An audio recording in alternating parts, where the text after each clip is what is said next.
Good evening, everybody. Welcome to the Board of Selectmen meeting, Tuesday, February 25th, 7 o'clock p.m. at the McAuliffe Hearing Room here at the Townhouse, 17 Common Street. I will call the meeting to order. First item on the agenda is public comment, if there is any. Seeing none, I'll go to our first scheduled appointment, a joint meeting with the Board of Library Trustees to fill a trustee vacancy. I presume we have a quorum? You do not yet? Okay, and we are expecting that, correct? Excellent, excellent. All right. Hoping this time we... Do you want to move to consent agenda? Yeah, why don't I go to consent, we could do consent agenda and then reports if we're still waiting, and go from there. So consent agenda. There are 5 items on the consent agenda. Is there? I would move that we approve consent agendas, items A through E as written. I had one hold on A. All right, so B through E as written. Second. moved and seconded for B through E. All those in favor? Aye. Aye. Those pass unanimously. Mr. Stivers. Minutes of February 4th, toward the end, I thought that Mr. Calenda's motion about supporting police positions and youth and family service was not fully clear there, and I think it's important to get the language on that very clear. So the challenge there, Mr. Stivers, is that Mr. Kalina himself is not often very clear, so. I don't think that was it. I think you were actually clear, but the difficulty there was that part of that was written as compared to the town administrator and finance director's proposed budget, so incrementally it added 1 police position, and then it said, and it adds a full-time position to youth and family services, when technically what we did, I think, was to add an additional police position to what the town administrator and finance director had proposed, and then a full-time youth and family services position instead of the 2 part-time positions that the previous proposal was. So that is the change that you're recommending? That's a change to clarify that point. Yeah, I sent Mark language that I thought worked for that. So, Okay. But I think that's exactly consistent with what we thought we were doing. At least that was my understanding. Just it's important, I think, to get that record clear in the minutes so questions don't come up later. As I was not here, is everybody in concurrence with Mr. that? Stivers is exactly right. So with that edit, I'm fine with the minutes. Do you want to make a motion? Okay. So I'll move that we approve the minutes of February 4th with that particular edit, and also February 11th as proposed. Second. Move seconded. All those in favor? Aye. Aye. Passes unanimously. Thank you all. Yep. And we're going to go back to scheduled appointment A, joint meeting with the Board of Library Trustees to fill the trustee vacancy. We have a quorum with the Board of Library Trustees. I will give you all a minute to call your group to order, your meeting to order.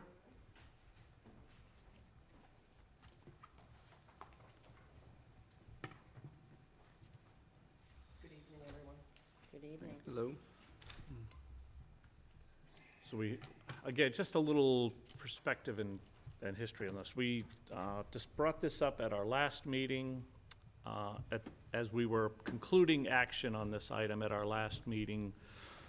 It was brought to our attention that we didn't handle it exactly the way that we needed to, so we have regrouped and intend to act on filling the vacancy for the library trustee position. The recommendation, I'm sure, remains the same as it did at the last meeting. Nothing has changed, Nothing has changed. and that is except we for- have 4 trustees present this evening, so. in a meeting that's been called. So, is there anything you want to add to that? Say to No, that? not at all. Are we ready to take action? We are. The Library Board of Trustees voted to recommend Janet Maney to be our interim trustee. She'll attend probably a meeting and a half before the election, but that's okay. And Ms. Maney, you have pulled papers, I hope, to run? I have to talk to Jim because there's... Actually, if you could go to a microphone, Janet, sorry. Yes. Janet May, 21 Schuyler Drive. I haven't yet pulled papers because there are 3 openings. And I was talking to Jim about, I guess your name can only appear once on a ballot. So we have to make sure we don't all apply for the same opening and end up having to do this for 2 more people. You know, recommend 2 more people for interim positions afterwards. Okay, But I intend to. excellent, excellent. Any other comments, questions? Mr. Healy? I just want to make sure we're clear on, I don't want to do this a third time. So the logistics are, the library trustees have voted to recommend Ms. Maney. Do they also, and maybe this is a question for Mr. Purple, do they now have to vote in conjunction with us to make the appointment? Is that, Yes. Yes, it's a, yeah. yes, it's a roll call Okay. vote We're- of both boards. all right, so in addition to recommending, you now have to also vote to, the same way we will, So to as, approve the appointment. as we are now meeting jointly, and this requires a roll call vote of our joint groups, so I will move that we recommend and fill the vacancy with Ms. Maney as recommended by the Board of Trustees. Second, Second. All those in favor? Shay, aye. Healy, aye. Brashio, aye. Kalenda, aye. Stivers, aye. So if you could go through, Landry, and again, aye. and Or do please I just, have to read, do I have to make the motion over again? nope, nope. Okay. It's, we're meeting jointly, so the motion has been made. If you could Right. just make sure that everybody speaks into the microphone as they provide their roll call vote as well. All right, Landry, aye. Amy S. Donnie, aye. Amy Vacris, aye. Jane Davis, aye. Motion passes unanimously. Congratulations, Janet. Again, number 2. We all said very nice things about you last time, and I'm not withdrawing any of them. Thank you. Okay, thank you all very much. Appreciate you coming to do that. The next item on the agenda, next scheduled appointments, town meeting warrant article presentations. We have 10 articles listed. These are articles that our board has yet to take a position on. As we go through this process, I just want to be clear, tonight is not town meeting. We're not taking final votes and final actions on any of these articles. The intent of this exercise is for our board to get information on each of these articles so that at the end of our little discussion, that we are in a position to either A, have the position printed that we support the article, not support, or at town meeting. And there's a number of articles that we need to go through, and I want to be respectful of everybody's time. So what I would like to do is limit presentations on the articles to no more than 5 minutes. Follow-up questions, comments by our board to no more than 10 minutes. And hopefully, well within that time frame, we have enough information to state the position that we would have printed in the warrant. If we don't, I'm just going to recommend that we end the discussion for tonight, at least have it printed in the warrant at town meeting, and that then gives us 5 weeks to get more information and further information, answers to questions, so that we would be in a position to make a recommendation at town meeting. That's my approach. I hope everybody is in agreement with that, just so we can get through these in as quickly a time frame as possible. With that, the first one is Article 5 from the warrant, Salary Administration Plan. Betsy Rosamond, 5 Strawberry Hill Road, Chair of Personnel Board. Mr. Chairman, I'll cede 4.5 minutes to whoever needs it. I do not have a presentation. You have the materials in the packet with a summary of the changes we're recommending, full track changes version, and the rationale. So I just want to take this opportunity to thank my board. It's a terrific group, and they give very generously of their time in open meeting. We also have HR professionals who give their time. As do you. Outside meetings, yeah, it's a great group. It's a privilege to serve with them. And I'll take any questions you may have. I would also would like to state and thank you for putting together the summary that you did put together. It was very helpful, explains very clearly the changes that are proposed, reasons for those changes. And with that, are there any board members with questions? No, I'm satisfied with the summary. Again, very well done and appreciated. Yep, this is the third year we've done this format, and that will be a handout at town meeting as well. I would also just like to say thank you. The summary was great. It answered my questions. I've been to a few of your meetings as well, and please give my thanks to the Personnel Board for all the time and energy, yourself as well, that you put into this. I shall, Thank thank you. you. It was very easy. Same here, clear for us, will be clear for town meeting members. Well done once again. Thank you. I'll echo that. I attend a fair number of those meetings. Very do? skilled professional group and do great service to the town. So we're delighted to have that support. Thank you. Okay, thank you. And I also want, while I'm here, thank Mr. Purple. He attends most, if not all, of our meetings and provides guidance as Personnel Director, and also to our administrative support, Vanessa Hale. So, thank you all. Okay, all right, so I will make a motion that our position be to support this article. Second. Oops, all those in favor? Aye. Aye. Thank you Passes again. unanimously. Article 8, FY 2021 Water Enterprise Fund Budget. Is Mr. So- Purple? Sorry, Mr. Chair. So in your packet, you have the information, the larger drawn-out version of the full water enterprise fund budget. This is the same budget that was used to craft the water rate structure changes that you approved at the last meeting. I don't know if there's any specific questions that, if you have, of Ms. Galligan. She is here tonight, but it's pretty straightforward. It does make sure that it does encompass the increases as proposed by MWRA.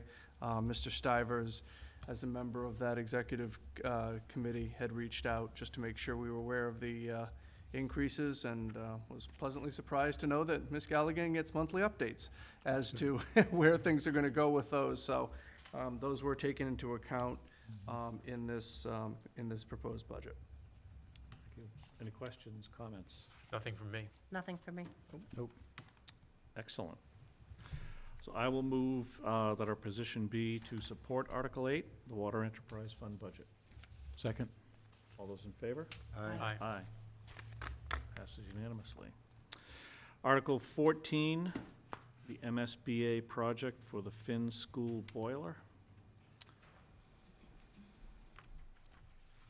Superintendent, welcome.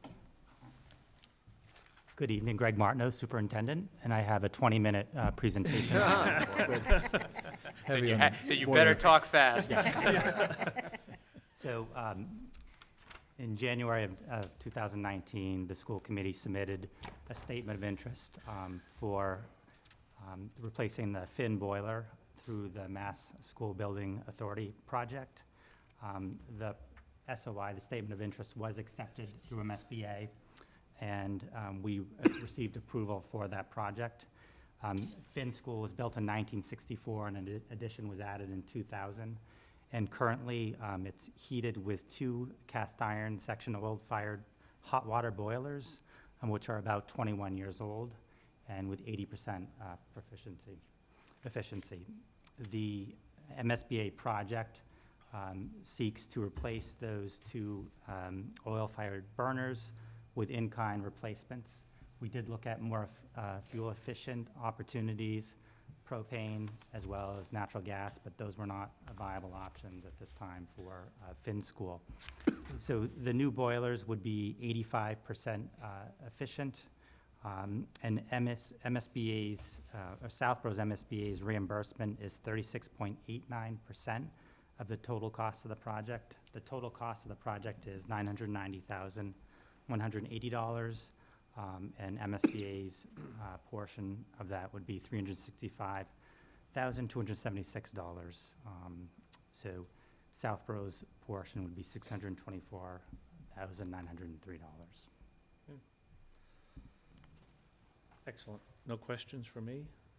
Just a curiosity, why is the natural gas, why doesn't it work?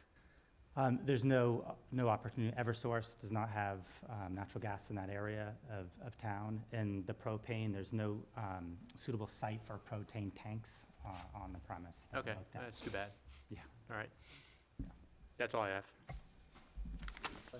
Mr. Stivers? Eversource is actually going to be replacing a gas line along, sorry.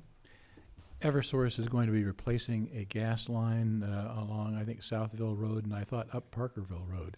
Is that not potentially at least something that would provide natural gas service to the Finn School? So we did explore future projects for Eversource and what their future would be for the Finn School. It does not appear that there will be any natural gas available to Finn That's not School in the gonna near work. future. Okay. However, as part of the project, we are having a conversion placed on the system so that if natural gas does become available, we can convert to natural gas at no cost. Might be an interesting question to actually ask Eversource specifically as they do that work. Is there a possibility that somehow the school could be hooked into that? Maybe Ms. Galligan could follow up with them and raise the question at least. Thank you. Ms. If I can just Brascio. ask Mr. Purple or Ms. Gallivan a question on that. I thought the Eversource was going down Southville to River Street. Is it going up Parkerville now? Is that something new? Sorry, I just want to be clear, because I know what we had talked about prior was just Southville, not going up Parkerville. Yeah, and I'm not sure about Parkerville. I vaguely Okay, just remember that, but I don't know wanted that to for a verify. fact. The Parkerville is an alternate route. The preferred route is Southville, but it's high pressure, so people have been asking as it goes by if they could get on it, and they can't do services off of that. Okay, Okay, fair thank you. enough. Thank you. Any other questions or comments? Mr. Purple? Mr. Chairman, I just want to point out one thing, and I did confirm this with the superintendent last week, because I wasn't quite sure, but with the way that MSBA operates now, in the past, the town would have to borrow the full amount of the project, and then each year, MSBA would give us a portion of that reimbursement of their portion of the project to offset the borrowing costs. The way it works now is they give you a lump sum right up front, so that we are really only borrowing the portion that is attributed to us, so there's less borrowing costs for us. I just wanted to point that out, that that's the way the program works now. Good. Thank you. With that, I will make a motion that our position be to support. Second? All those in favor? Aye. Aye. And I recuse on that one. It's definitely going to be borrowing, correct? It's definitely gonna be. Okay. So that passes 4-0-1. Thank you, sir. Thank you. Thank you. Thank you.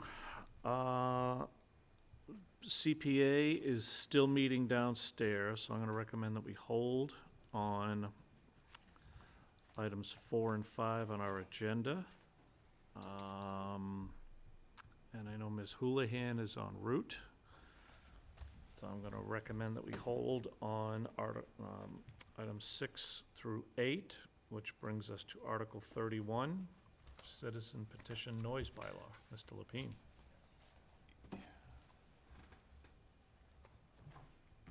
So you've got Mr. Murray here, who can speak to that. Go ahead, do it this way. Is that in your packet? Is the noise bylaw in yes. your packet? Yes, it Yes, is. it's in the warrant, yes. Yep. In the packet. So I don't know if you had a presentation that you wanted to make, or just open it right up to questions, Yeah, your we choice. can open it up to questions. Up to questions. All right, first, I'll start. So if I read this proposed bylaw correctly, so I have a gas-powered lawnmower at my house. Would I be allowed to use my gas-powered lawnmower? Yes.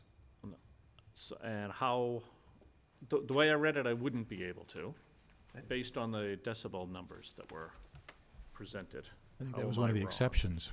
It's, yeah, it's an exemption. Let's see.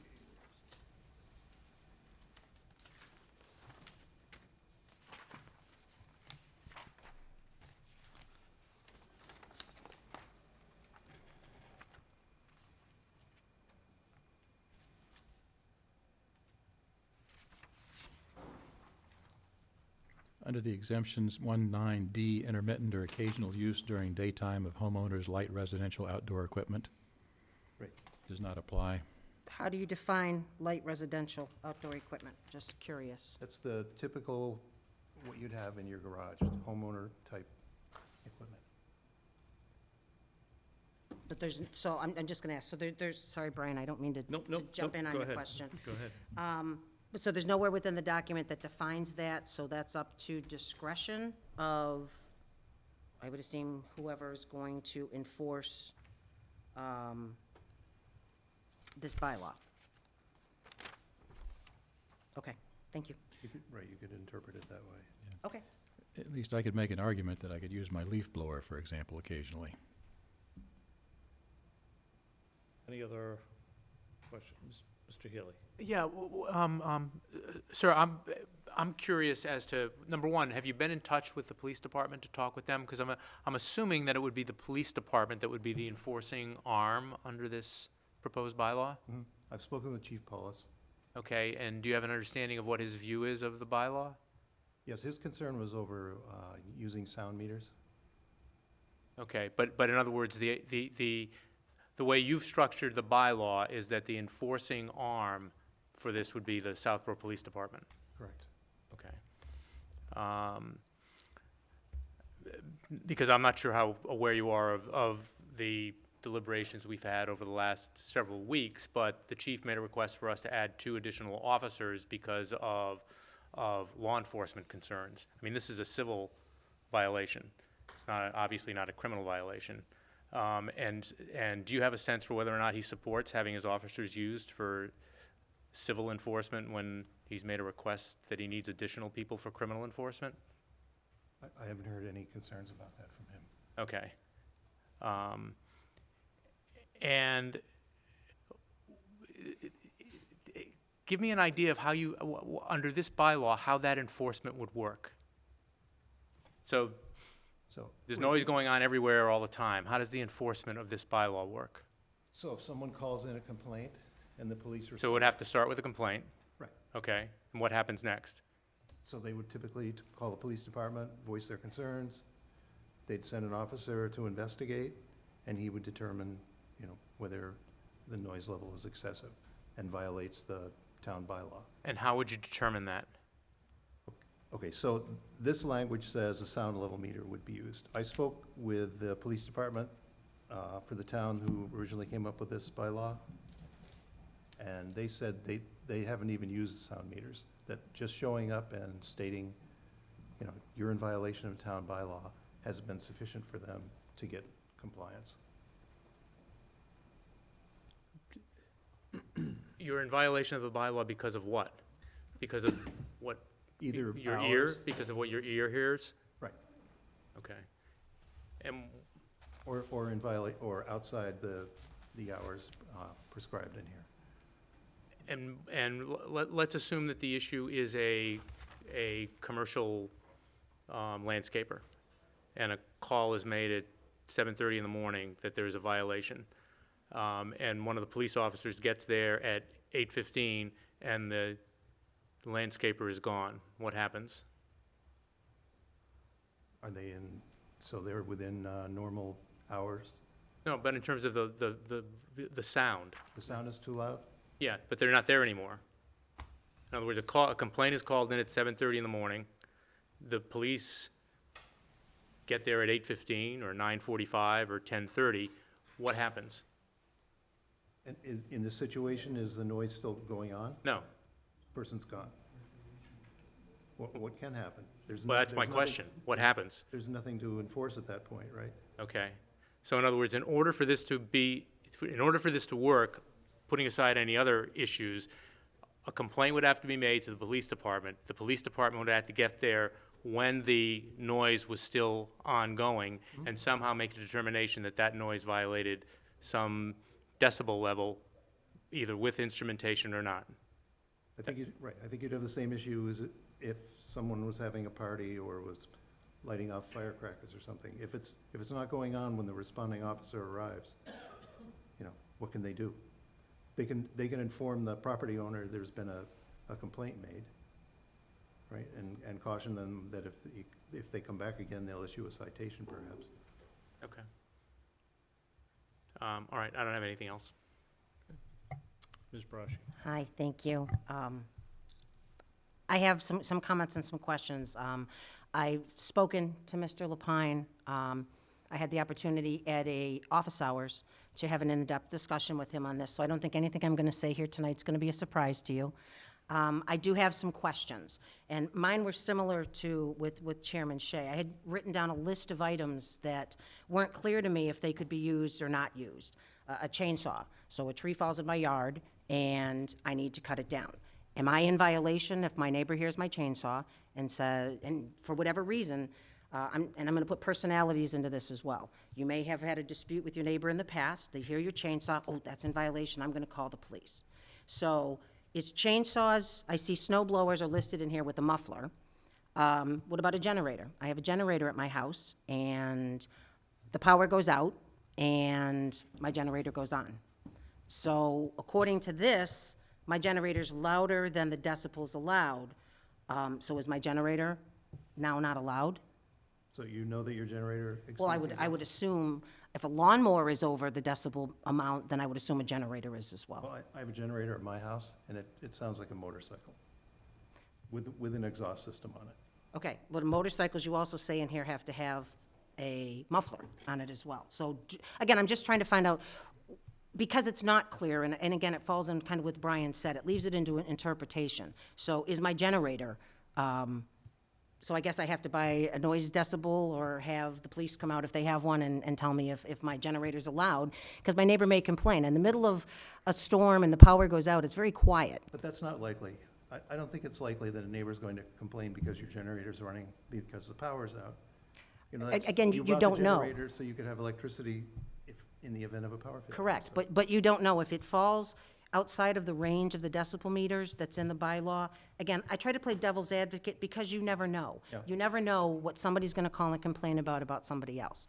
So I just wanna make sure that all bases are covered. Right, so that's where the officer's discretion comes into play, right? If they go, you know, oh, the wording isn't here, or, you know, they're 1 dB over. Okay, Do they, so, if you get stopped by a police officer for speeding and you're going 2 miles over the limit, are they going to write you a ticket? Probably not. They can, but, right. but as a taxpayer voting on a bylaw, and I've had this conversation with you, I do believe there needs to be something. I do. I personally think this is just a little too restrictive, and there's still a lot of questions. Again, I don't like leaving something up to interpretation, per se, as far as you know, a generator or, you know, a chainsaw, because again, you just don't know. So that was one of my questions that I had for you. I did have the opportunity to speak briefly with the chief, and I know he has an enforcement concern with this, that the meters are not effective, and he spoke to the local AG in Westboro and some chiefs in some other towns, and there is some concern with enforcement on the court level with these if somebody chooses to take it to that point. So you may want to check with him on that as well if he hasn't already voiced those concerns to you as well. Also, I know motorcycles were listed and they have to have a muffler on those. So with this bylaw, are you looking to, say a motorcycle comes through town, you know, and it's loud? Harley Davidsons tend to be on the loud side. Are we then having the officers have the right to pull somebody over as well, based on this bylaw for noise, because the motorcycle may be louder than the decibels? I mean, could that, in your interpretation, could that happen as well? Could we be opening another door as well? Or it gives the enforcement personnel another law to. Another tool in their Right, another toolbox, tool. okay. And there are already state laws regarding noise Correct. levels of motor vehicles. Correct, correct. You don't have to go too far in the summer to hear motorcycles roaring through town with, you know, no exhaust system, or straight pipes, Okay. so. And I was a little confused in looking at the tables that you put. The tables were very helpful. They were very helpful as far as trying to get an understanding of what might cause a enforcement issue. But I was a little confused where there is nothing in the tables for something that's industrial zoned. So are we saying that the 70 decibels would cover other parts of the zoning code as well? whether it be industrial zone, we're looking to do a downtown business village district. Would that be different, or would that be encompassed by this 70 decibels during the day as well? Well, do we have an industrial zone? We do. And is there manufacturing there or something that generates a lot of noise? There could be. There certainly could be. There are certain zones in town that are, actually, Mimi, you might know a little better than me. She's on the planning board, but yeah, there are zones in town that are zoned industrial. Some of them are along Route 9. Some of them may have abutters, some of them may not have abutters. But I know I looked at some other towns, and I know when Framingham put theirs together, there was different decibels for different zoning in town. So I'm just, is this mainly for a residential? Yeah, that's the focus. Okay. And as somebody pointed out to me early, in another meeting, this can be modified in the future. Okay. In another town meeting, we can add another item to this to cover some zoning that is not in this. Okay.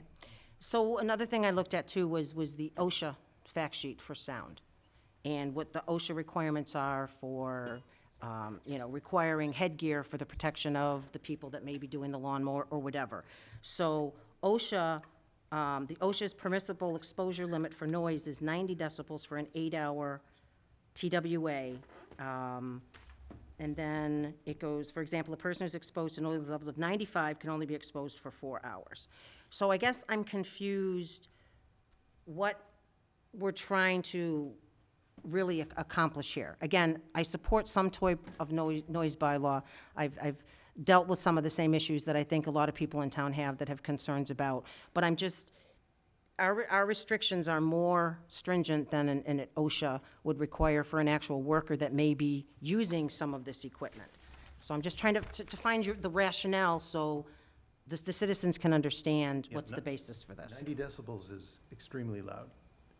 Your ears would be ringing Yep, after exposure to 90 decibels, and you wouldn't want to be exposed for 8 hours. agreed. You would have permanent hearing loss. So that's after 8 hours, correct. But if I'm mowing my lawn, and again, I know it's up to interpretation on this, or, If you're mowing your lawn, you should be wearing hearing protection. well, Most people don't. so that was just one other concern that I had, that it was a little concerning for OSHA. And then the tables, under construction noise levels, so those are a little bit different than the table above. So under 1.5, the non-impact devices should not exceed 70. Impact devices should not exceed 90. So 90's over the allowable, and I guess in what you're saying tonight is it depends on the device that's being used, correct? Right? Okay, so I'm just trying to be clear on that, because when I look at this and I see 70, but I look at the chart above, the chart only says everybody at 70 during the daytime. So there are exceptions to those rules. Right, yeah, Okay. this is a noise standards for construction equipment.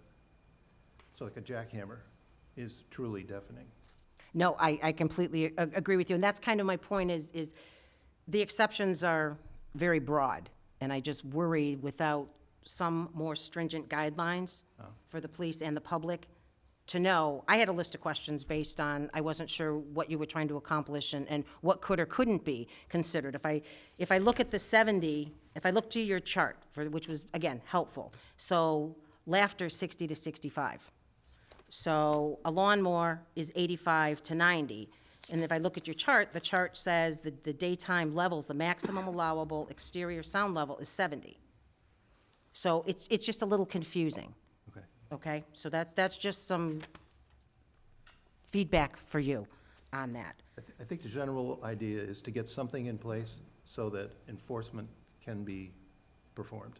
Okay. Today, we don't have any noise bylaw, and if somebody has an issue, I, the police can't do anything.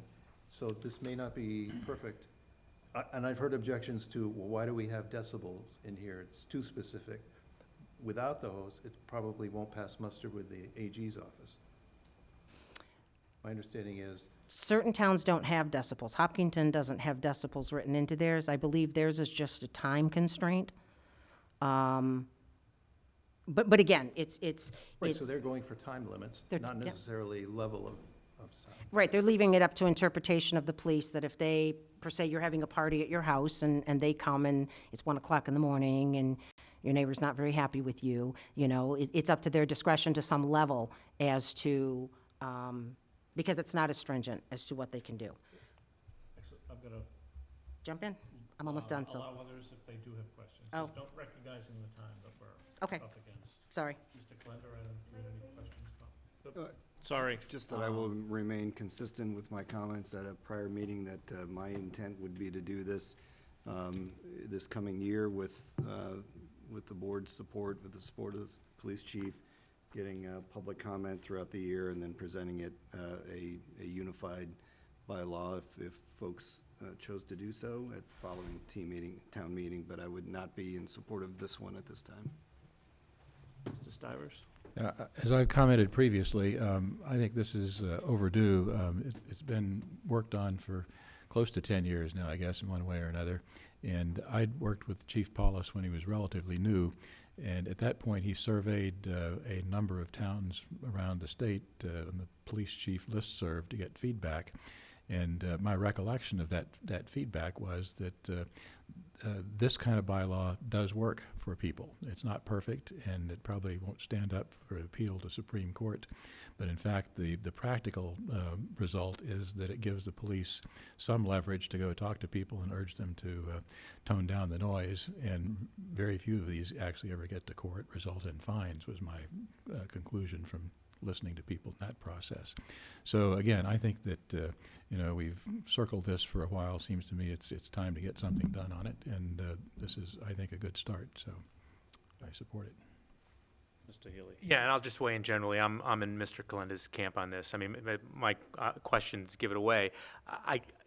As written, I just don't see how this is enforced, and it just seems it's almost going to waste the police time, because I mean it's simple. The simple thing of just turning off a lawnmower, and do the police then sit there and wait for the lawnmower to go back on again? I mean, the idea of potentially doing it by hours makes an awful lot of sense to me. Having an enforcement mechanism that is rational makes perfect sense, so that neighborhoods are quiet during the hours when they should be quiet.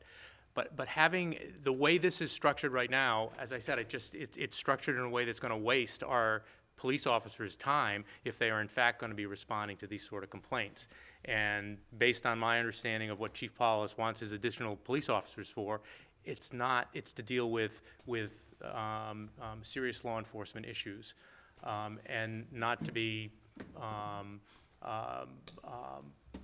sitting and waiting to see if a noise level goes back up again. It doesn't strike me as a rational way to be enforcing a noise bylaw. So as written, I think Mr. Kalenda's idea is a good one to come up with and it might be less comprehensive because it would be more pointed, This but I has think that's the route. This has hour limits. I understand. I bet it's a lot more. That's my problem. The hour limits make an awful lot of sense to me. The rest of it doesn't. All right, so with that, we're about 15 minutes in on this one. So do we have enough information to, I would move not to support this at town meeting. motion's made not to support? Is there a second? I'll second. Move seconded. All those in favor of not supporting? Aye. Aye. Opposed? Opposed, Mr. Stivers. Double negative. Our position will be not support by 4-1 margin. Thank you. All right, thanks, sir. So, Deb, were you gonna speak to, the special permits alterations? I'll just answer questions. Article? Okay, if you could come up to the microphone, please. So go back to, this is item 6 on the agenda, Article 28, zoning bylaw, special permits, alterations. So this is a proposed update to Section 174-18 exemptions and 174-19 extensions or alterations of the zoning bylaws.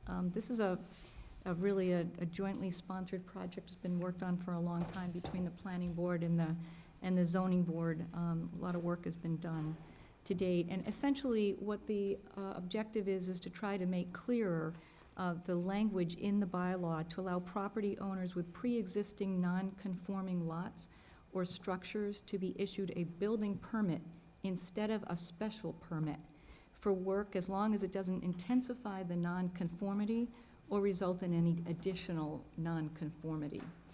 And so my understanding is this is a very controversial part of the law. And it's been put to the test really for the last 10 years or so, or probably maybe longer.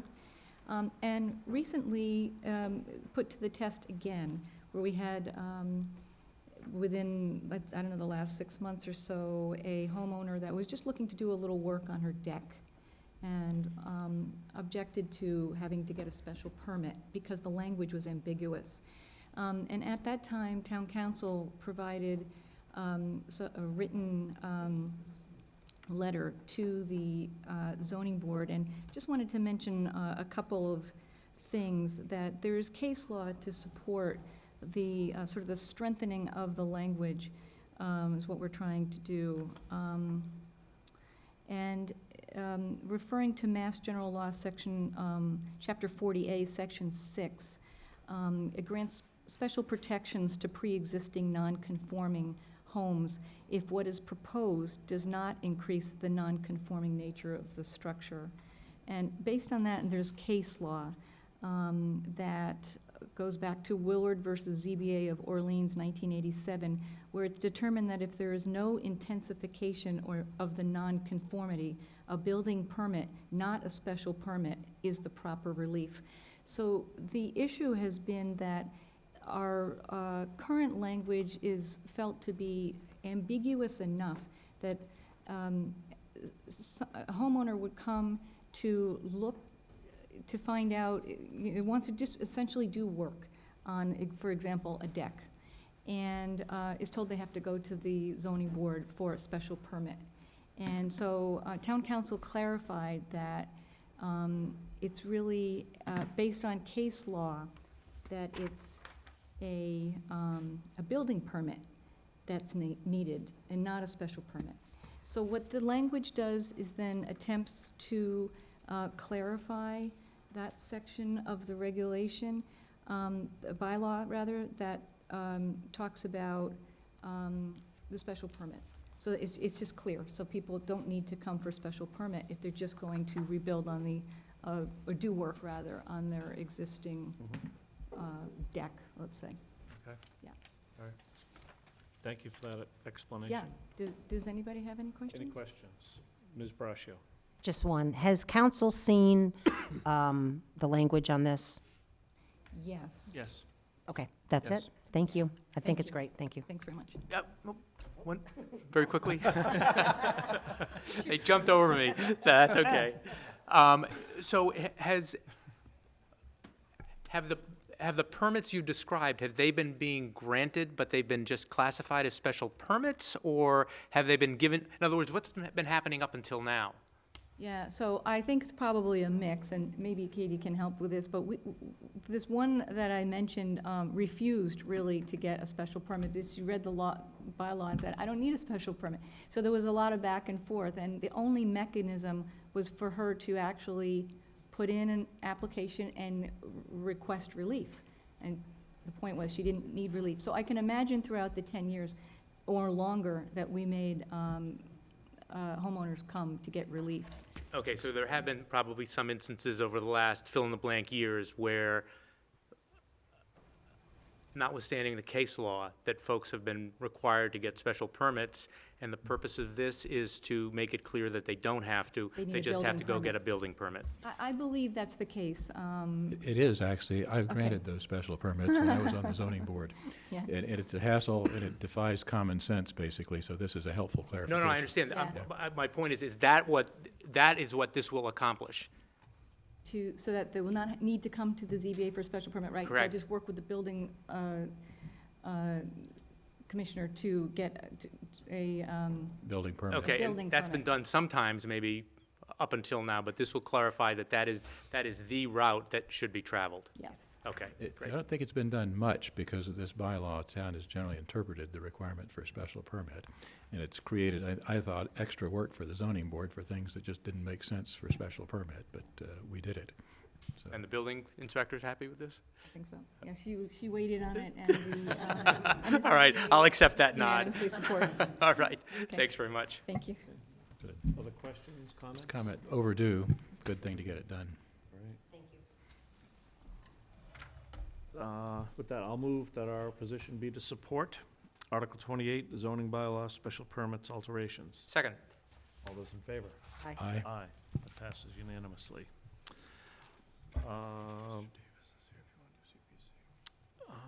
Do we need CPC here for that? I mean, it's their article, right? CPC? Yes or no? Yes. Okay. Ms. Houlihan, are you ready for Article 29, outdoor illumination zoning bylaw?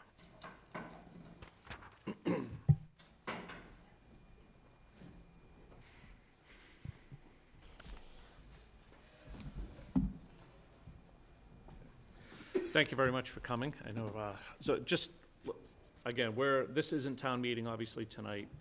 These are articles that our board has not yet taken a position on, so we're just looking for brief presentation on the articles. We're gonna take up to 10 minutes or so with questions, follow-up comments, and at the end of that, if we have enough information to take a position, we will. Otherwise, it'll be printed in the warrant at town meeting, and we'll then have an additional 4 or 5 weeks or so to get answers to other questions that we do have. And with that, the floor is yours. Perfect. Would I first, Marnie Houlihan, Planning Board. I'd also like Destin to introduce himself as well. Yeah, Destin Heilman, 7 Harris Drive. I'm a professor at WPI. I've been consulting on the bylaw.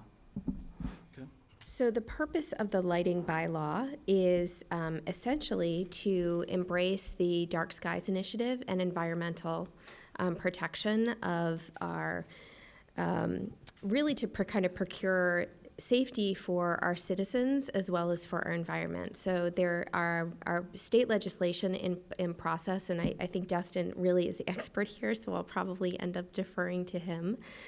But we are obviously in a place where our environmental protection is pretty important for us. And so we would like to trailblaze along with several other towns in Massachusetts to be able to embrace new lighting bylaws that the intent and sole purpose is to protect the environment as well as to protect humans, because we've learned quite a lot about the detrimental effects of lights, specifically blue lights. And so I would maybe just high level turn it over to you, Dustin, if you're comfortable with just sharing some of that, the effects. Yeah, so a couple of years ago, the American Medical Association gave a landmark report that indicated that there's a lot of harm in blue-colored lights, specifically LEDs. That not only does it suppress melatonin levels in humans, so it causes hormonal imbalances if exposed to this stuff for long periods of time. There's a lot of studies done by scientists studying nurses that are working night shifts with these lights inside the hospitals and stuff like that. And so there's a lot of disease links, diabetes, obesity, some types of cancer increased by this stuff. And it's the first time in human history that we've had blue in our artificial lights. So this is a very new effect. And so a lot of it's to address that. If you have on your cell phone, most of them have a night shift function now, where after 10 p.m. it cuts the blue out of your screen. And that's to make sure it doesn't mess with your melatonin levels. So there's a lot of strong evidence for this stuff. It's to make sure that we don't, light up our town with a lot of these LED conversions that are going to end up doing this kind of harm. So when we were looking at the bylaw, we sort of took a twofold approach. One was to update the thing because it was really long in the tooth and it was in desperate need of updating.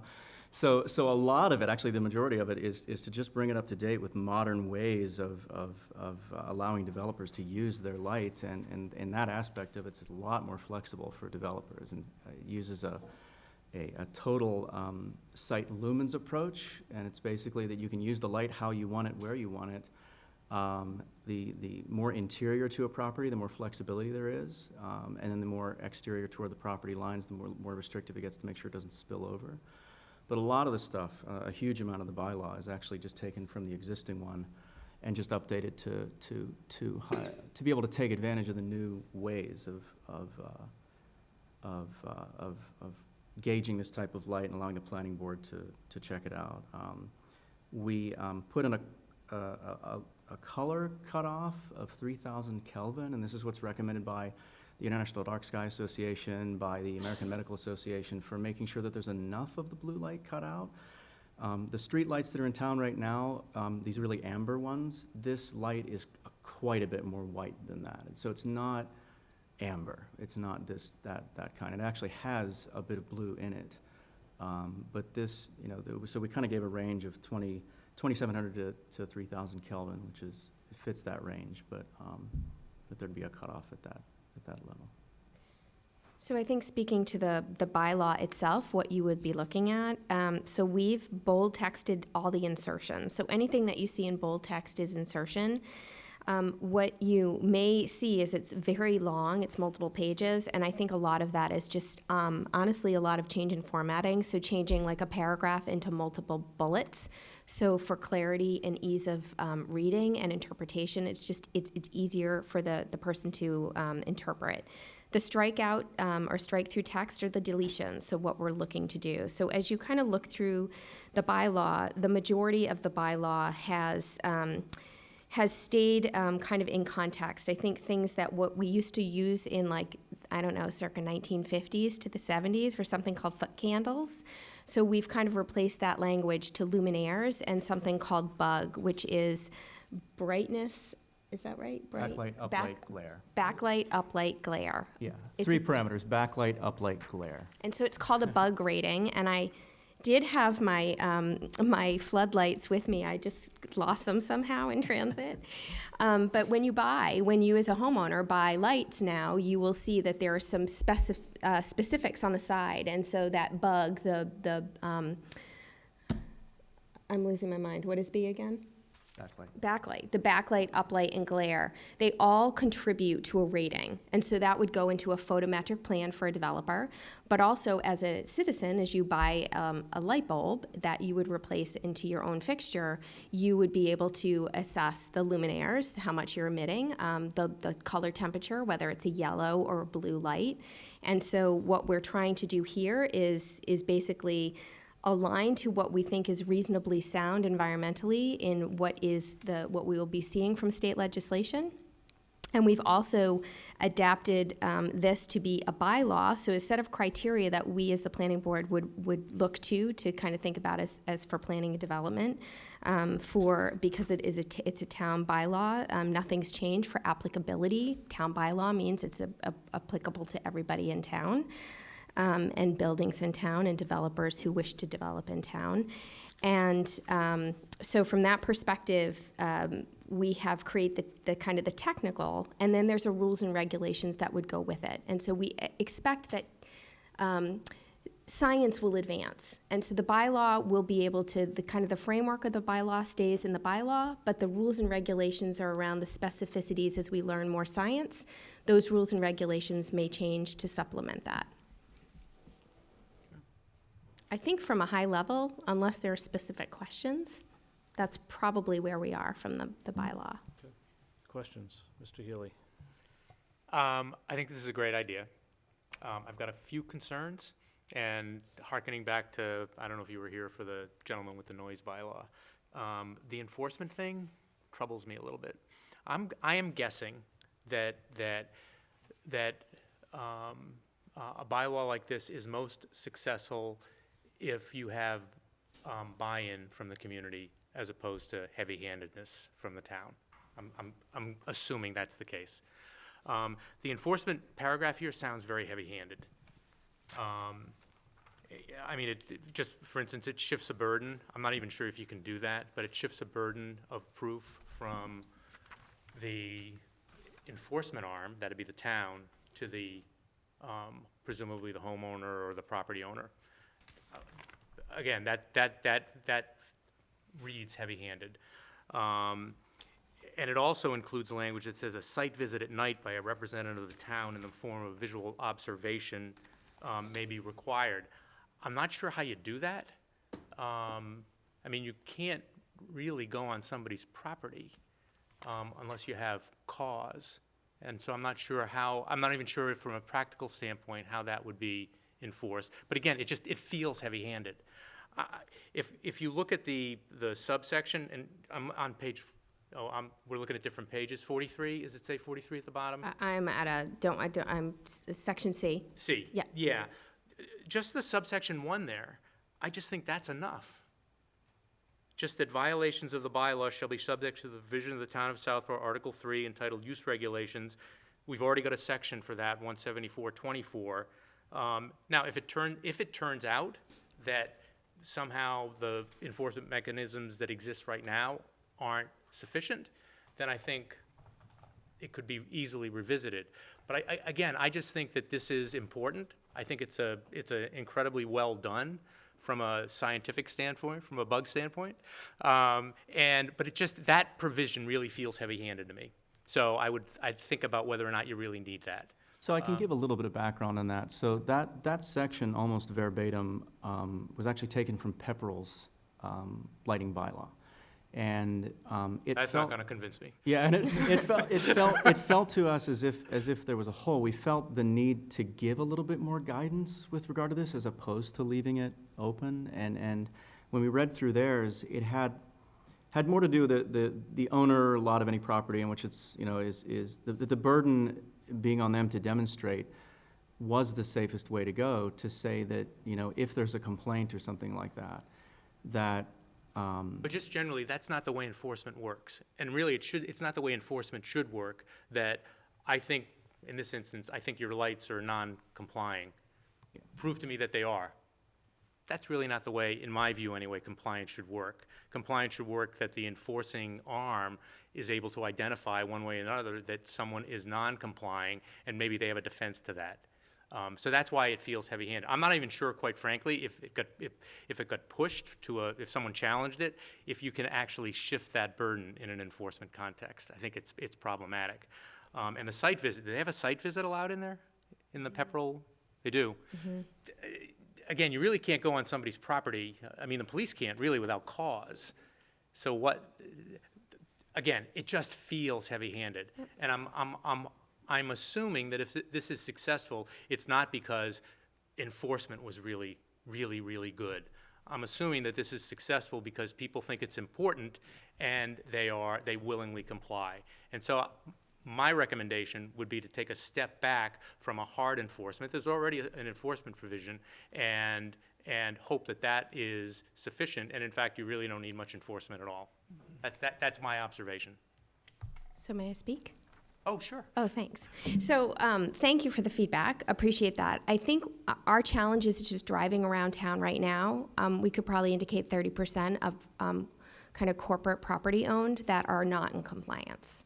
And so I think there is a challenge with today trying to be able to keep enforcement and how do you focus and prioritize. I think if we have a single line of enforcement being the building commissioner, how do you do that?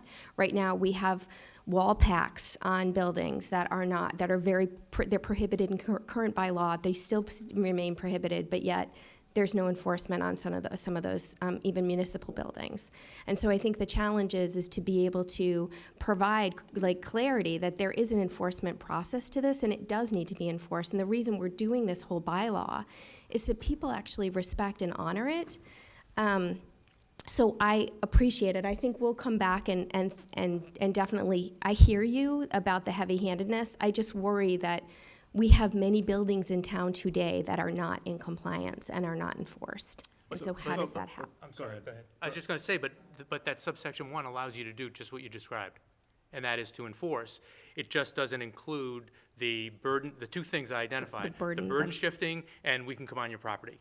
And you've just explained that, well, we're primarily concerned with commercial property, but this doesn't say commercial property, it says property. But it is property. And a photometric plan only covers, the rule of a photometric plan, regardless of whether it's a single family or a multiple family dwelling or a commercial property, is you have a property line.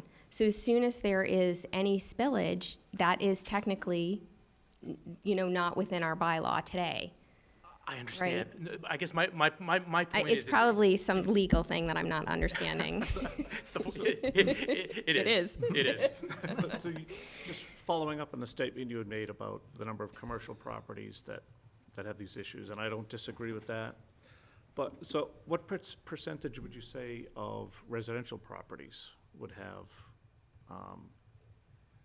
the similar violations? You know, with honestly lights haven't at, you know, driven by. along, you know, driveways, on the sides of I can houses. honestly say I probably am in violation. I have something that probably violates and that I would probably take down. Mhm. So, And I think it's important to point out that the bylaw, the proposed bylaw sets these standards in moving forward. And that only if, you know, someone's lights were to be at the end of their lifetime or burn out or something like that, would they need to come into compliance. the physical lights themselves, Yeah, not the physical lights bulbs. themselves. Not the bulbs, right, the fixtures. Yeah, and a lot of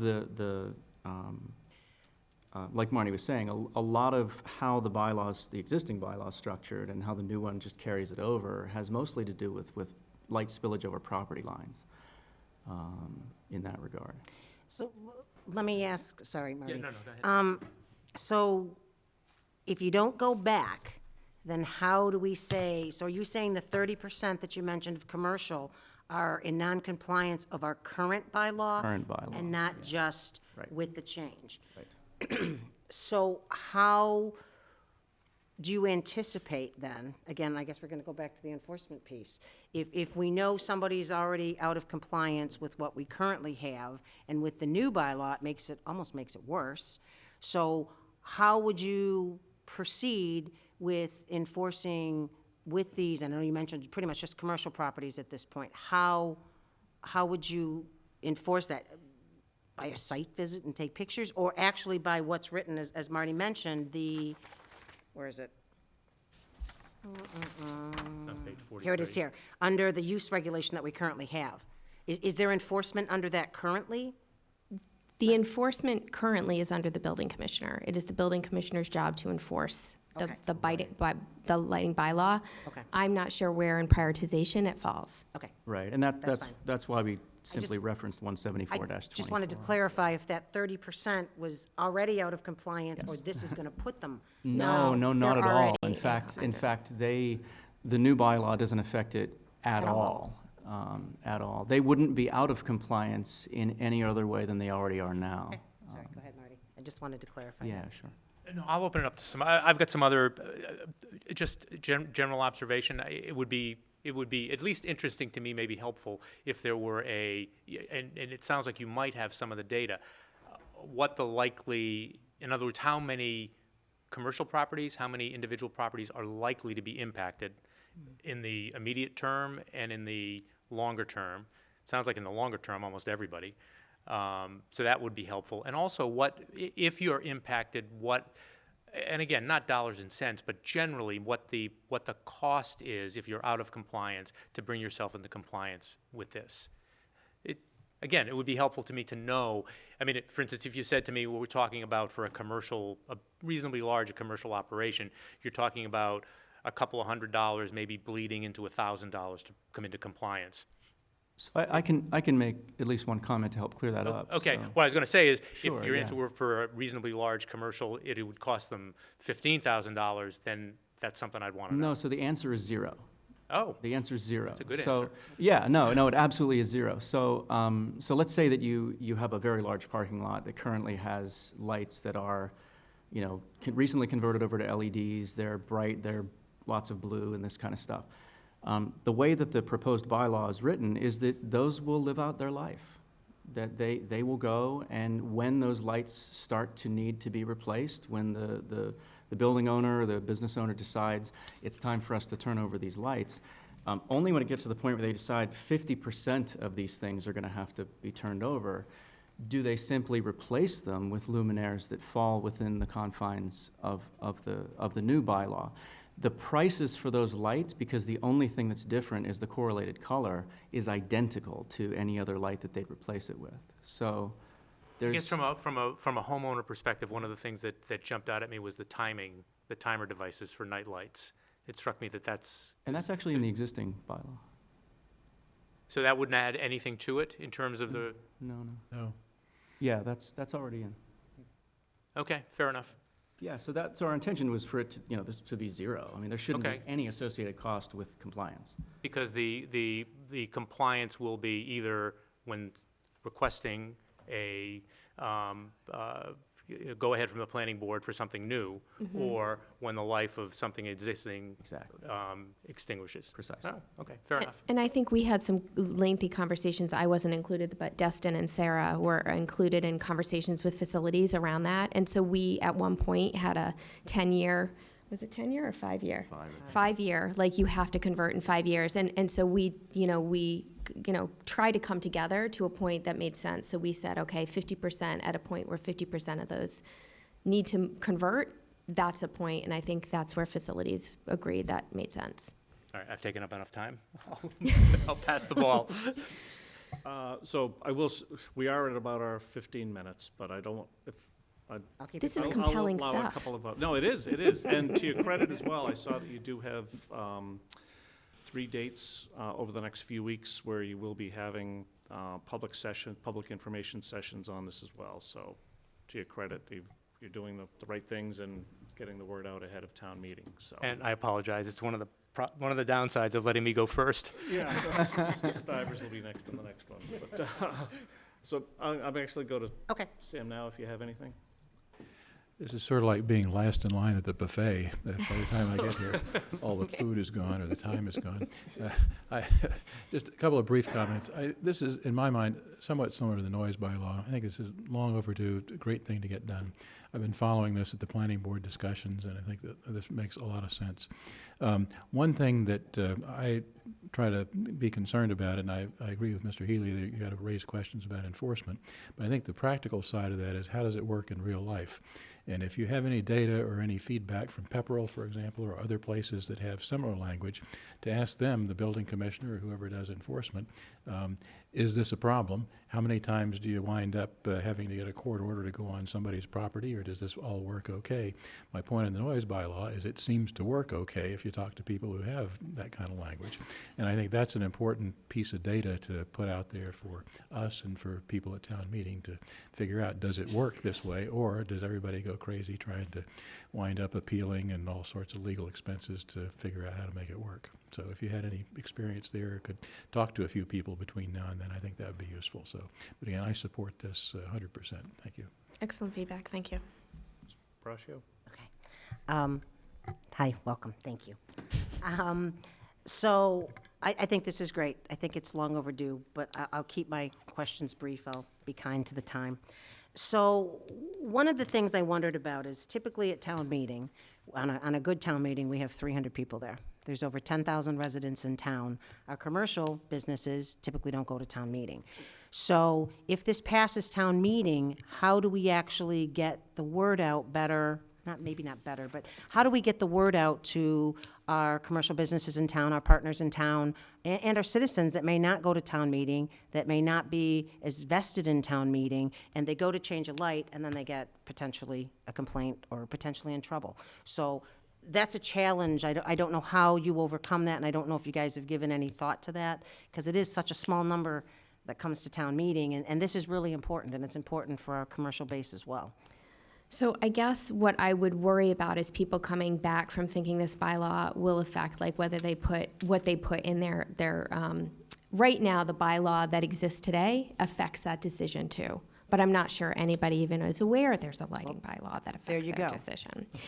So I think it is really in raising awareness just in the environmental side of things and the impact of making that choice when you go and buy a luminaire that's 3,000 Kelvin or less and you choose the yellow light versus the blue light. I mean, at the end of the day for a homeowner, or, you know, making the decision of if they're going to put something up on their property that might not make sense.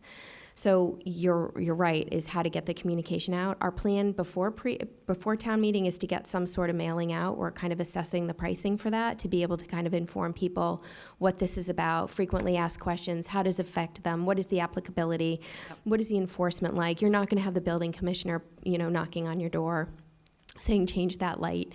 I really don't foresee that as the impact happening here. I think the whole premise is to really think about if we need to be conscientious about choosing, if you're going to use an electric car versus a gas car, it's the same type of conversation. We would just want these people, our community, to think about how to keep that as top of mind decision. And I think it'll be further reflected upon from the team, the planning board. I think Dustin can help us too, is how to get the word out that, making that choice is a big impact. And that's always a challenge. And then just one final question. So I've learned about Kelvin's, and I learned about it when I watched your meeting. Though I had popcorn then, I don't have popcorn now.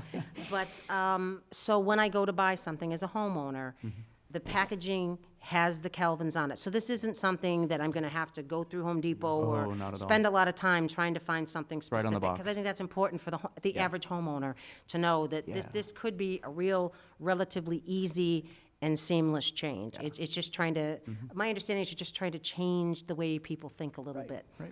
So- No, it's universal. It's right on the box. It's this nice little color bar that's standardized on it. In fact, Home Depot and Lowe's, they even have them grouped by color now, Perfect. so you can Okay. see what you're gonna get. A little Awesome. display that has a bunch of them, and you can actually see the colors. And That's it for me. So- Thank you. They call it warm white. I know, it's so Marnie's telling me I have to stop talking because of Brian's time rules. Very clever.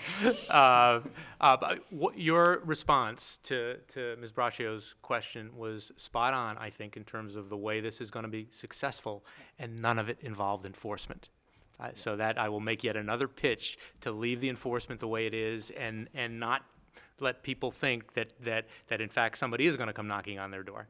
So Thank you. that's my final word. And just one final word for me, Brian. Just to clarify, this Christmas lights are excluded. they are They excluded. Very are much. excluded. This is a potential problem, so, Yes. all right, just to clarify, thank you All very right. much. Yes. So with that, so personally, I have interest in attending the other sessions that are upcoming to continue to learn more information, see what other feedback attendees at those sessions has. So personally, I'd be of a mindset to hold off on taking a position at this point, only for that reason, to be able to attend those other sessions and get more information at that point. Agreed. So, I agree, but Yeah. I will tell you that there's very little in this. I think I've mentioned the things that I have a problem with. There's very little in this that I have a problem with, so I can't imagine that I'm, at the end of the day, not going to end up supporting it. all right, so we'll be at town meeting for our position in the warrant on this one? Right. Okay. Great. Thanks for the opportunity. Thank you very Thanks so much. much. Thank you. Let's see. Ms. Luttrell, are you going to speak to Article 30, site plan review? Yep. If you could come on up to the microphone, please.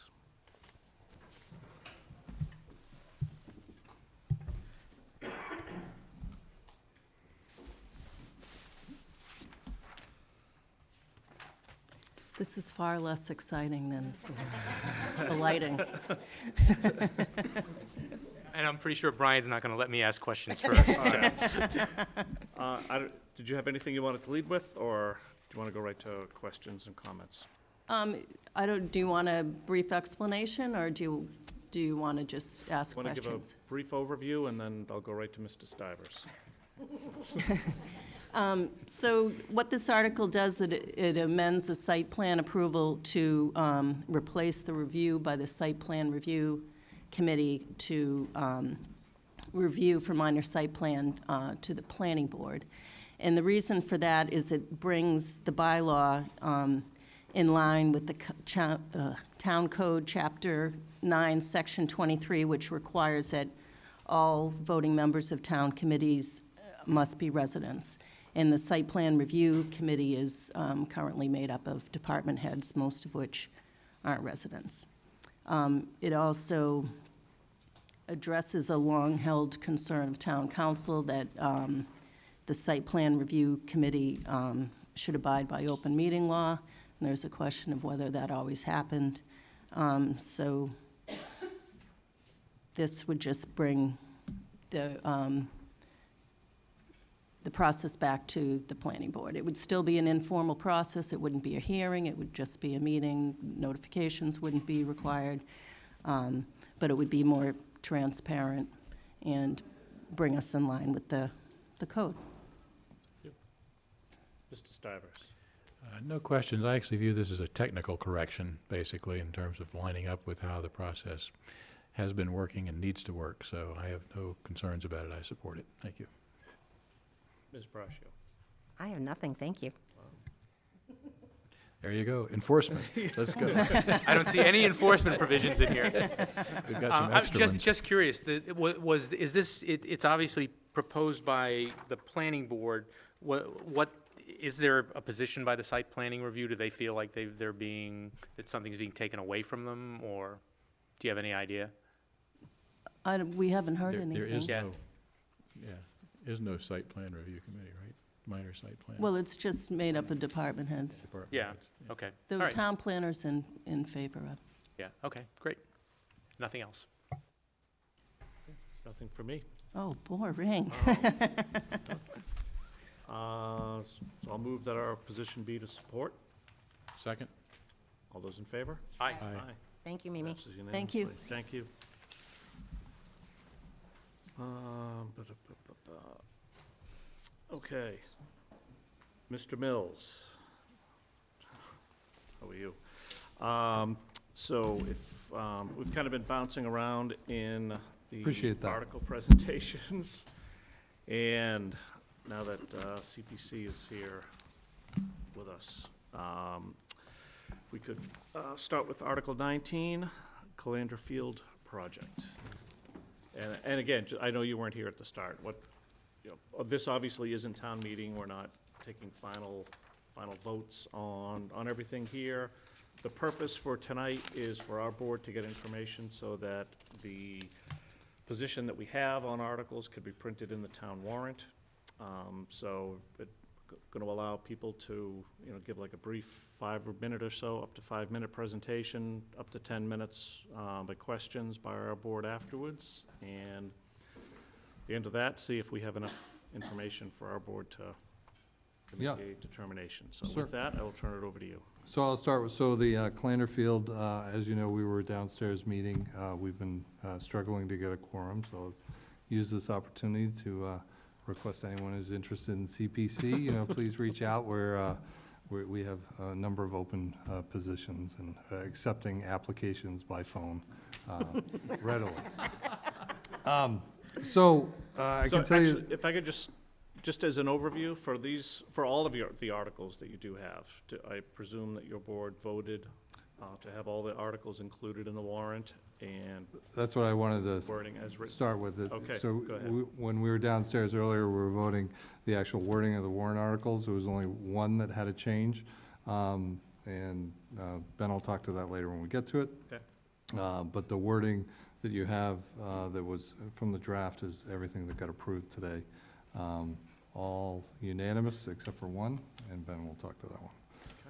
I'm going to recuse myself from the St. Mark's Church one because technically I'm still a member of the church, and I've recused myself from all dealings with that application. Okay. So for the Calandra Field, I believe you're very familiar with that one, as it has been in front of you, as it's moved from town meeting last year for the feasibility to actually rehabilitate the field. Tim, the new recreation, where'd you go? Recreation chair is here for specifics if you want a presentation. It would be probably good, Tim, to take advantage of the open mic, give a little overview. But that we did approve this for the 238,007, or no, we didn't, sorry. We did recommend this to go to town meeting. We don't approve any projects that are recommended. So it was recommended by the committee for the $238,750 to go to town meeting to vote. So Good. Andrew, what was your vote on that, if I can ask? unanimous. Unanimous, okay, thank you. Mr. Davis. Hello, good evening. Tim Davis, Recreation Director for the town. So this CPC application is for really the phase 2, the build phase of the Calandra project. This fiscal year, we went through the steps of surveying the field, studying the field with our landscape architect to make sure that this project was viable, that it was something that could be done, that the field was something that could be fixed. We kind of went through I went through one of the gates with you all as we went through the process, step by step, meeting the requirements of going in front of you all for permission to proceed. Where we sit now, all those steps have been completed. Final plans have been provided to us, kind of construction plans per se, specs, for the project, and the architect that we have contracted has full confidence that the recommended work will address the issue and fix the issue if there's a continuance of maintenance that is recommended, which I'll say Karen and I have talked about and agree that will have a maintenance plan in place to address it so that the issues that are currently plaguing it hopefully do not return, that this will be the fix that we need. I don't really know what specific detail, if any, you want today. I guess I'll just leave it to questions and answer anything that you may have.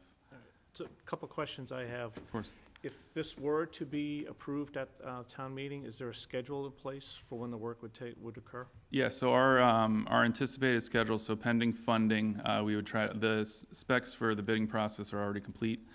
So it would be our intention to put it out to bid and an award with a July 1 proceed date for the elected, or for the winning bidder. So hopefully in the summertime, at least get it all done before the fall, so by the time the seed goes down, they have that fall grow season. So we'd want to move on it sooner than later. Okay. So the field would not be in a position to be used for this fall? Correct. But hopefully by this time, Probably not the spring 14 either, months. just because it's going to be top seeded, so you probably want 2 growth seasons Okay. to get it going. Okay. And is the field used currently, or like was it used this past fall? Loosely. Not many fields are used this past fall because of the Triple E, but, so it looks great right now. Yeah. But it's used loosely, mainly for practices more than games, just because of the current condition of it. But it is used, just not as heavily as it should be. Okay. Question? Mr. Stivers. This has been an interesting saga. I've watched a lot of conversations about what needs to be done to fix the issues here. And I'm hopeful that this proposal will actually fix it. You say the architect has full confidence this is going to work. Is that full confidence extend to maybe refunding their fees if it doesn't work? I mean, we're spending a lot of money on this, and again, I think I have every hope that it will, but it has eluded solution for some time now. So, but I'd be interested in understanding exactly how confident we are. Well, I think the full confidence can arguably be said that he is placing then the confidence when the work is complete up to what it needs to be. He's putting it in the town to maintain it and to continue with the maintenance plan that he's suggesting. And that's where my work with DPW would kick in, to have a plan in place prior to understanding the maintenance plan prior to the work even being done, so that a plan could be put in place so that when we receive the field in working condition, that we know what we need to do to maintain it the way it needs to be. But if for some strange reason that we can't predict, it doesn't get to the point where it's in working condition, what's the obligation of the architect at that point? I'll have to look into that. Nothing? See what the contract says. That's determined by lawyers, Mr. Stivers. Okay. Yeah. Sorry, enforcement, yet again. Yeah, enforcement comes back into play. Good. Okay, I mean, again, it would be helpful to understand if there are, any provisions for that kind of thing, because, clearly it's an important asset, and it's important to get it working effectively for the town, and we have struggled with this for an extended period of time, so I have every reasonable confidence that it's going to work. On the other hand, I think you got to protect yourself for an investment like this. So, thank you. Ms. Braccio. Hi, Tim. Thank you for coming tonight. Of course. I have had my reservations on this field for a long time. I've been very vocal about those. I will commend you guys once again for taking the criticism and following the path that was put in place with the steps that were done and coming back with a plan that I think satisfies all of the concerns that I had. I will just ask one question. Sure. So I would assume that all the studies that were done leading up to this took into account the water that's coming down the hill, correct? Yep. Okay, that's my only question. Thank you very much. And very quickly, at various times in this journey, there has been tension with some of the abutters and neighbors in the neighborhood. Maybe do you have a sense of what the status is with this particular part of the project and hopefully the end of the project, where things stand with the abutters and the neighbors? I, since coming into office, haven't heard from any, so I can't speak to that. You know, what the land that we're touching and directly affecting is the town's property. We're not going over that line. A conscious effort to do that, to only address the asset of the town. But to date, since me coming into office, I have not heard and obviously cannot speak to previously what was expressed only from hearsay from everybody else.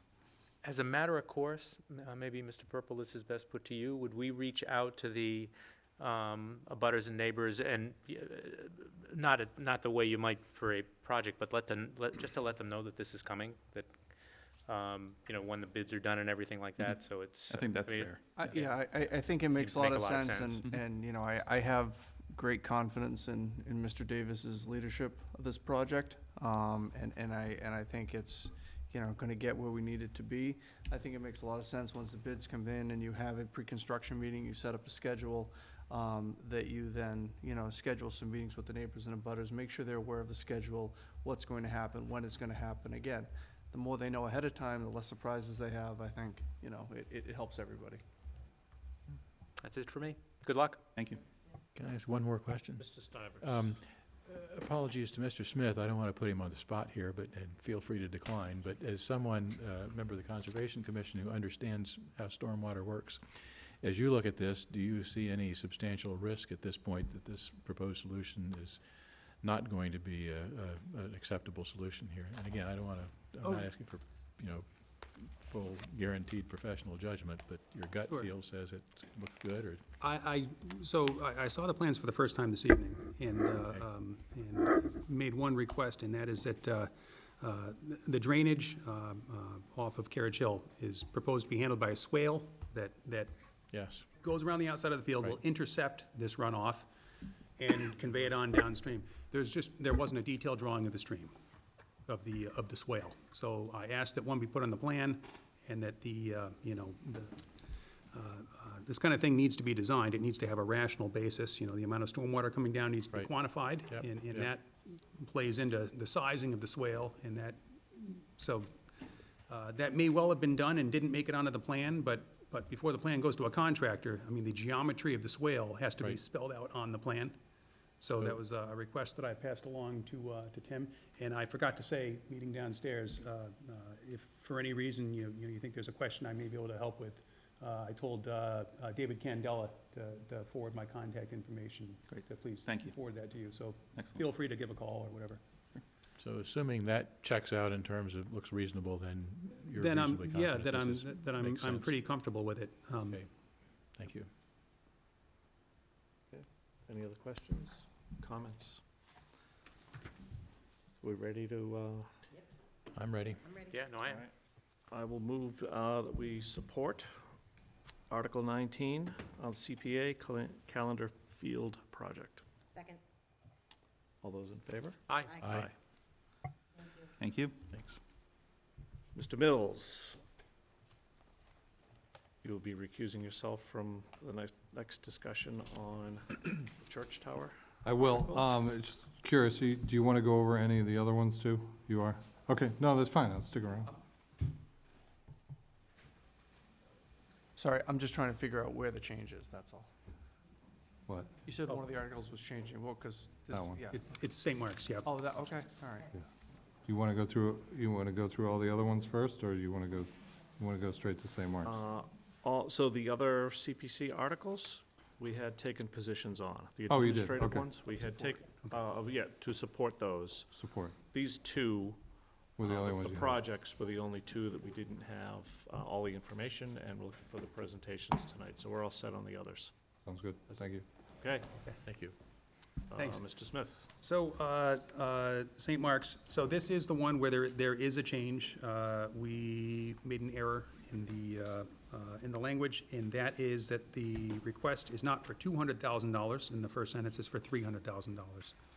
We made that change this evening and voted on it. I will say that there was not a unanimous vote. It was 3 in favor, 1 against, 1 abstention.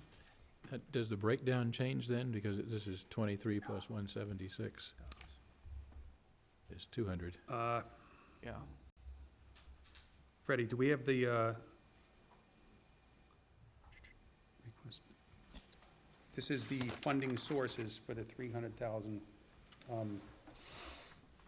23 from historic preservation and the remainder from, I mean, the additional $100,000 would come from general unreserved fund. Correct. I'm sorry, you know what, That should we be discussed that two- at the meeting, I just didn't scroll it onto my copy. Should be My apologies. 276 So then? 276 instead of 176, correct. Okay. Thank you. All right. Thank you, Freddie.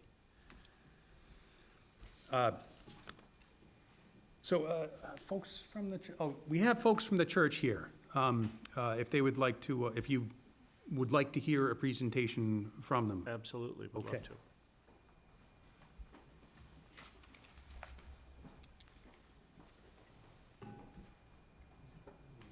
Good evening. With your permission, I'd like to just, can I put a couple of these up front so that you guys can take a look at? Yeah. Like present here?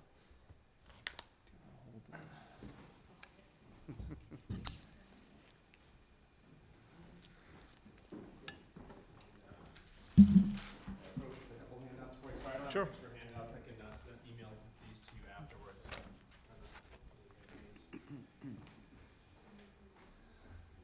And if you could just state your name, Sure, yeah. address for the record. My name is Brad Blanchette. I am a member of St. Mark's Church. I am a resident of Northborough, Massachusetts, though. I'm here with Mark Weiler, who is the senior warden for St. Mark's. And we're here tonight to talk about our bell tower and the funds that we're requesting from the town. Before I jump in and talk about that, a little background about St. Mark's. It was actually founded by Joseph Burnett, one of the icons of the town of Southborough. And it was founded with the quote, or the mission is free to all with no distinctions as to wealth, color, race, or station. And that's something that St. Mark's holds true to this day.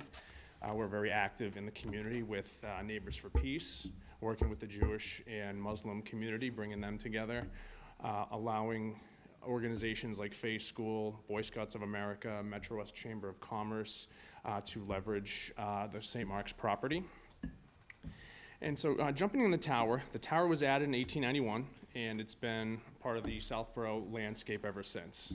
When you go to Google and you type in Southborough, the images that pop up, it's either the Pilgrim Church or the St. Mark's Church. And unfortunately, we're here under different circumstances, but I feel as though it's very timely with the restoration and renovation of the entire downtown Southborough area. So over time, since the tower was added in 1891, the tower has fallen into disrepair, unfortunately. Of course, it's very old, and you can see in some of these images, like mortar joints are falling apart.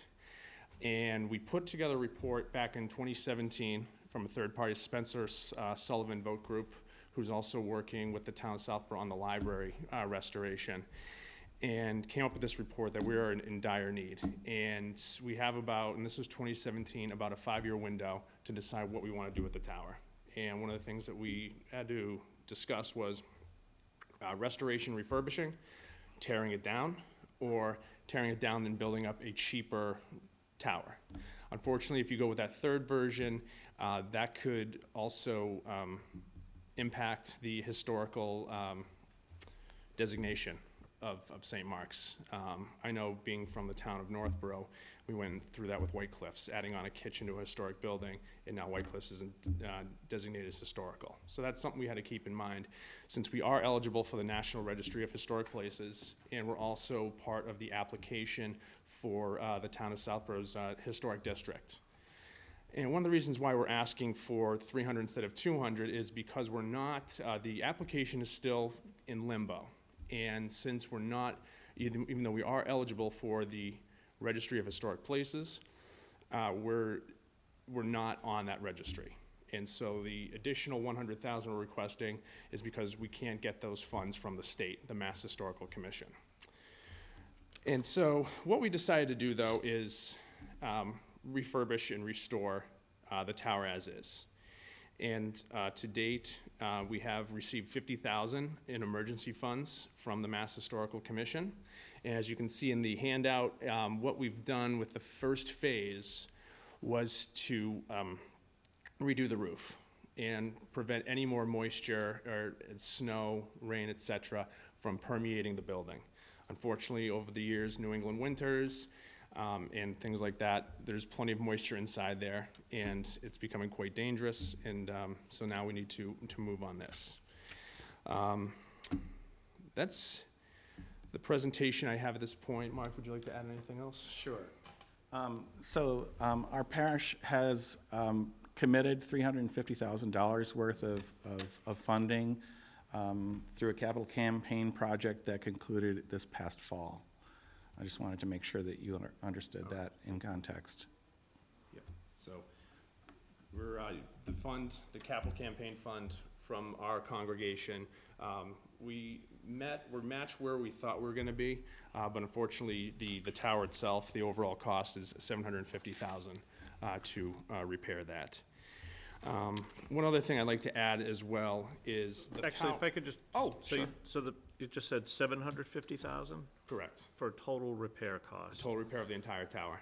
and 300,000 is requested from CPC. 350 has been pledged from the parish. Yes. Plus 50 with Mass Historical. Still Yes. leaves a little bit of a shortfall, as I Correct. say, right? Yeah, so one of the things, I mean, we're continuing to go back to Mass Historical, and we're hoping to get that final 50,000 over the next couple of years, moving forward to get that National Historic Registry, getting on that registry. Okay. A good question. And one thing I'd like to add, though, too, I know it's going to come up. It's come up in every meeting. Is the separation of church and state. The tower itself is freestanding. It has no religious depictions whatsoever on the tower. It has 4 clocks around each side, and that's pretty much it. So again, no crosses, and going through this process with the state, we have to go through numerous checks and balances to ensure that the money is going to something that's not going to, as they say, furthering a religious purpose. Mm-hmm. So it's not going to say we're doing this for the tower and then we're going to go do something else with it. The state made sure with a lot of checks and balances that it is going directly to the tower and nothing else on the property. Anything else you want to add, Mark? I think. Okay. Ms. Braccio, I'll start with you this time. Oh, my gosh. Wow, I was sleeping. Sit No. up. Ben, I will ask you this question. Certainly. Has Historical taken a position on this? Yes. Yep. They supported it, and also like to point out that we sought a legal opinion from town council on this also. Okay. And he gave an opinion that it's fundable. Okay. Under CPA. I know Mr. Butler had sent the board some concerns that he had. I share some of these concerns. Especially now knowing that it's gone up another $100,000, I can tell you there's things I want to look into. I'm not willing to take a position on this tonight. The board may feel differently, but based on the amount changing and getting Mr. Butler's letter and some other comments that I've heard as well, I'll just start out by saying I'm not willing to take I'm not ready to take a position on this tonight. There's further questions I have. Mr. Healy. While I was sitting here, I appreciate the handout. The most important part of it, for me, at least for one of the issues, is actually the text where it says a $50,000 grant from the Mass Historical Commission has been already received by you folks. Yes. And so I grabbed my iPad here, and that's a state commission. So you already have received $50,000 of taxpayer money for this project. Correct. Okay. 2018. All right. It probably would be helpful, at least for me. I am guessing that, and you referenced it, that there's been some sort of review, at least been some sort of communication about it not being a religious-related project. It's more of a historical project, and that Mass Historical did some sort of analysis to ensure that. So if you could let us know who it was you dealt with at Mass Historical, then maybe I don't have to do the legal research myself, and they can point me to whatever either statutes or cases led them to that determination. So that'd be helpful. Yep. Yeah, so the person that St. Mark's specifically is working with is Ross Deckel. He's handling our case. But I know this comes up every year because of the region that we live in. A lot of these towns and communities were formed around religion. And so one of the questions that comes up every single year at these workshops is separating church from state. Yeah, no, I think, and again, I think Mr. Butler raised a very good point. Correct. And that's the research I'd like to do. And, Sure. But if Mass Historical has already made a determination that because of the nature of the project, and it seems like they have made that determination, that there isn't a separation of church and state issue because they've already given you $50,000 of taxpayers' money, that might make the determination on our side of the table a lot easier. Sure. No, I can provide that. I can provide a list of other churches that have received these funds as well. Mr. Healy, may I jump in real quickly? Yep. Just on that type of mass historical. With that $50,000, they required a preservation restriction, something that the CPC typically requires. For instance, on 84 Main, we did. Mass Historical is the holder of this preservation restriction, and we were concerned that if town meeting chose to fund the project, that whether or not this PR would protect the town's interests. So we got an opinion on that from town council as well. So he reviewed that and gave it his blessing. Okay. But that, one of the issues identified by Mr. Barton, the not only funding something with a church, but then having in effect an easement on the church held by a public entity. We wouldn't be the public entity. The state has already assumed that mantle. Okay. Okay. Great. So, and I'll just make one comment. Aside from the separation of church and state thing, and particularly when it comes to CPC money, CPC money is not, it's not free money. Mm-hmm. It's money that, again, the program started with the intent that it was a 100% match from the state, but there was a tax on Southborough property owners. Now, that match percentage has varied greatly over the years, and it has reduced a tremendous amount, making the CPC more of a 100% tax. It's not a 100% tax, but more of it than it ever was. And, with all CPC articles over the years, the standard that I like to apply is, would I support this if it was a tax increase? If it was a direct tax increase? Would I, support a borrowing of this dollar amount for this project? And would I ask the citizens of the town to have their taxes increase for that? And just, I can't say yes to that right now. So, again, aside from the separation issue, and I don't know that I necessarily need to have that answered completely, but I'm just of the mindset that I don't think it's fair to have the taxpayers pay for this project. I don't think that it's the right use of those funds. So I think that may be an additional argument that you're going to face at town meeting, so you'd want to maybe be prepared for that as well. But that's just my leaning as I sit here right now. Mr. Stivers, I don't know if you had other... Yeah, I seem to be last all the time here. I don't know. True? Almost. Don't, out of order. Time's up. Couple of things. I agree with several of these comments. I think that first, for Mr. Healy's question, if Mass Historical actually wrote a report or an opinion or whatever on this, I think it would be very interesting to see that. I am interested in Mr. Butler's comments. I have great respect for him, and I would be very interested to hear if Town Council has any response to the points that Mr. Butler raised in his letters to us. To make sure that we're not sliding down a slippery slope of potential litigation, which could be a concern in terms of the cost of the project. And And again, I think that it's helpful to walk around this a little more before we take a position on it, because there is likely to be a lot of concern, I think, at town meeting about it. So we ought to be very sure that we're on solid ground if we do decide to support this. So I'm prepared to pass. I'd actually be interested in hearing what Mr. Butler has to say if we get a chance to do Butler, that. if you want to take 2 minutes to address this.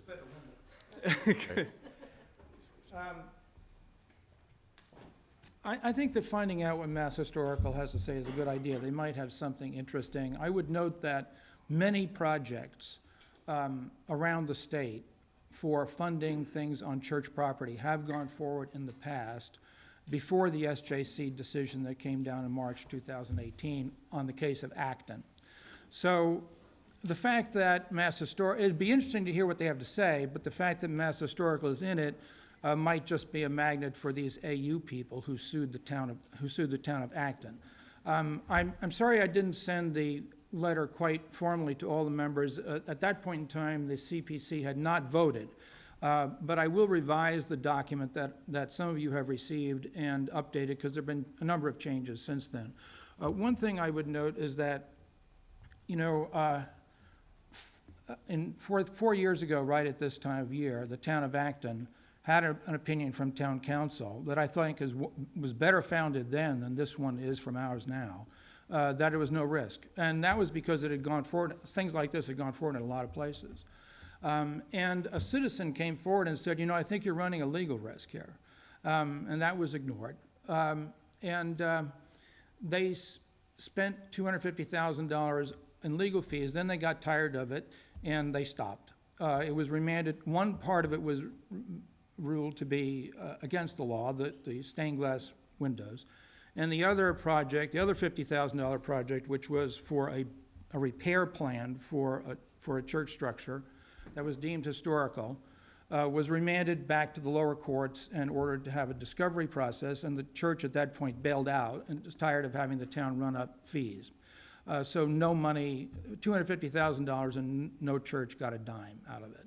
And that's for the town of Acton, and that's the way that ended up. There was no bright line laid down that somehow the stained glass windows is not allowed, but something else is allowed.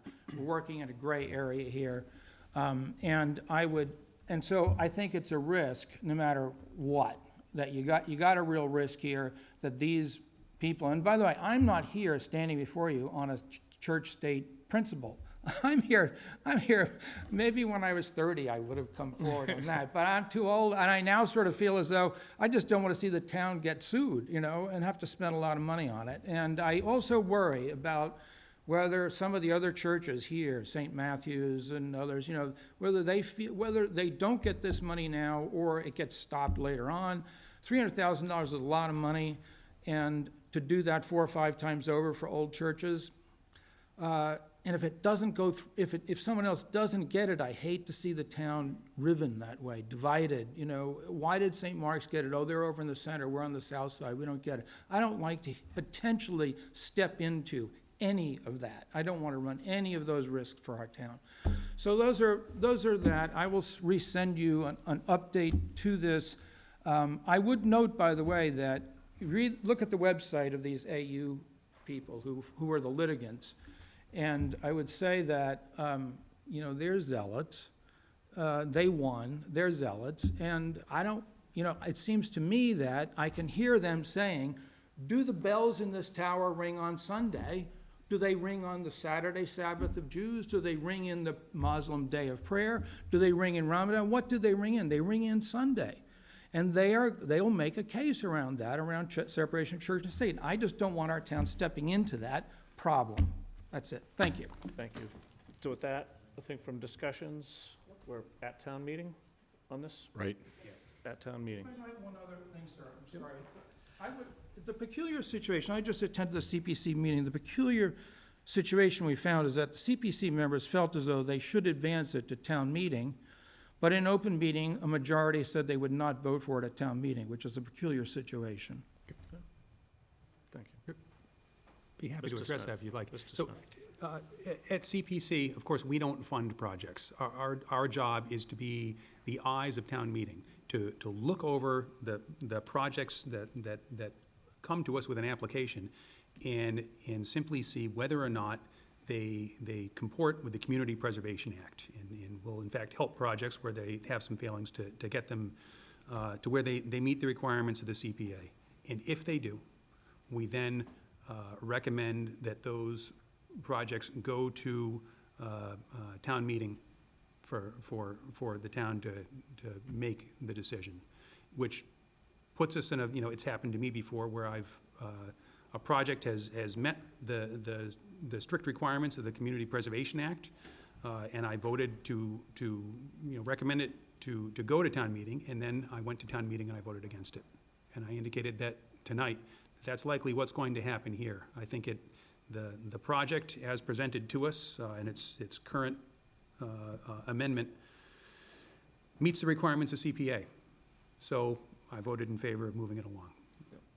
And I think that's a consistent approach with what I've And heard from Thank you for that. So our committee vote, for a number of years. our vote, just so that you know, was 3 in favor of recommending it to town meeting, 1 against, and 1 abstention.